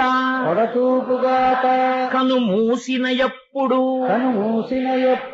విచ్చినప్పుడు ఈశ్వర, నా కన్ను మూసినప్పుడు, నా కన్ను తెరిచినప్పుడు కూడా నువ్వు నాకు ఎలా కనపడాలో తెలుసా? నవ్వుముఖమున్ వెరీ గుడ్ అనండి, తప్పులేదు. నవ్వు ముఖంతో సుమధ్యమును సన్నటి నడుముతో నల్లని మేనును నల్లటి శరీరంతో లచ్చి కాటపట్టగు ఉరమున్ లక్ష్మీదేవి యొక్క స్థానమైనటువంటి వక్షస్థలంతో మహాభుజములు మమ్మల్ని రక్షించగలిగినటువంటి భుజస్కంధములతో అంచిత కుండల కర్ణముల్ కుండలములను దాల్చినటువంటి కర్ణయుగళితో మదే భగతియు ఏనుగు యొక్క నడక వంటి నడకతో నీలవేణియు నల్లటి వెంట్రుకలతో కృపారస దృష్టియు కల్గు. అయ్యో, నన్ను నా కోసం పిల్లలు ఇంత కష్టపడి భాగవతం విన్నారు, నా గురించి చెప్పారు, ఇంకా వాళ్ళకి నేనేమివ్వను, ఇస్తాననేటటువంటి పూనిక కలిగిన కృప వర్షించేటటువంటి కన్నులతో కల్గు వెన్నుడిమ్ముగ పొడసూపుగాత. వెన్నుడంటే కృష్ణుడు, ఇమ్ముగా పొడసూపుగాత నాయందు అనుగ్రహించి నా కోరిక ఒకటి తీర్చుగాక. ఏమిటా కోరిక? కను మూసిన ఎప్పుడు విచ్చినప్పుడు, అంటే నిద్రపోయినప్పుడు ఆయన అనుగ్రహమే మనం సమాధిగా అనుభవించాలి. కళ్ళు తెరుచుకుని ఉదయం లేచిన దగ్గర నుంచి కృష్ణుడే మనకి సారథి అయి నడిపించాలి. చిట్ట చివర అంత్యమునందు కన్ను మూత పడిపోయినప్పుడు ఆయనే అనుగ్రహించి కనపడి మోక్షం ఇవ్వాలి. వేరొకసారి నాకు జన్మ వద్దు స్వామి, నన్ను ఇలా అనుగ్రహించు అని గొప్ప పద్యాన్ని పోతన గారు మనకి భిక్ష పెట్టి పూర్తి చేస్తూ అంటారు. ఈ కథ విన్నను వ్రాసిన ప్రకటముగ లక్ష్మి యశము భాగ్యము కలుగున్ చేకుని ఆయువుగనుడై లోకములో నుండు నరుడు లోకులు పొగడన్. ఎవరైతే ఈ భాగవతంలో ఈ ఆఖ్యానమును వింటున్నారో, ఇది విన్నటువంటి వాళ్ళకి, ఇది వ్రాసినటువంటి వాళ్ళకి, వీళ్ళందరికీ కూడా లక్ష్మీదేవి యొక్క అనుగ్రహం కలుగుతుంది, సిరి సంపదలు కలుగుతాయి, ఆయుర్దాయం కలుగుతుంది, ఏమైనా ప్రమాదాలుంటే తప్పిపోతాయి. వాళ్ళ బ్రతికినటువంటి బ్రతుకు ఎలా ఉంటుందంటే, లోకంలో ఉన్న వాళ్ళందరూ ఏమి మహానుభావుడండి, ఏమి మహానుభావుడండి అని ఆయనతో సంగమును, ఆయనతో బంధుత్వాన్ని, ఆయన్ని చూడాలని, ఆయన దగ్గర వినాలని, ఆయనతో కలిసి ఉండాలని కోరుకునేటట్టుగా జన్మ సార్థకత పొంది నడుస్తుంది. అటువంటి కీర్తిని కృష్ణ పరమాత్మ కటాక్షిస్తారు అని ఒక అద్భుతమైనటువంటి ఆఖ్యానముతో వాటి ఉపన్యాసాన్ని పూర్తి చేస్తున్నాను. నీలమేఘశ్యామ గోవింద, పురాణ పురుష గోవింద, నందనందన గోవింద, పాప విమోచన గోవింద, దుష్ట సంహార గోవింద,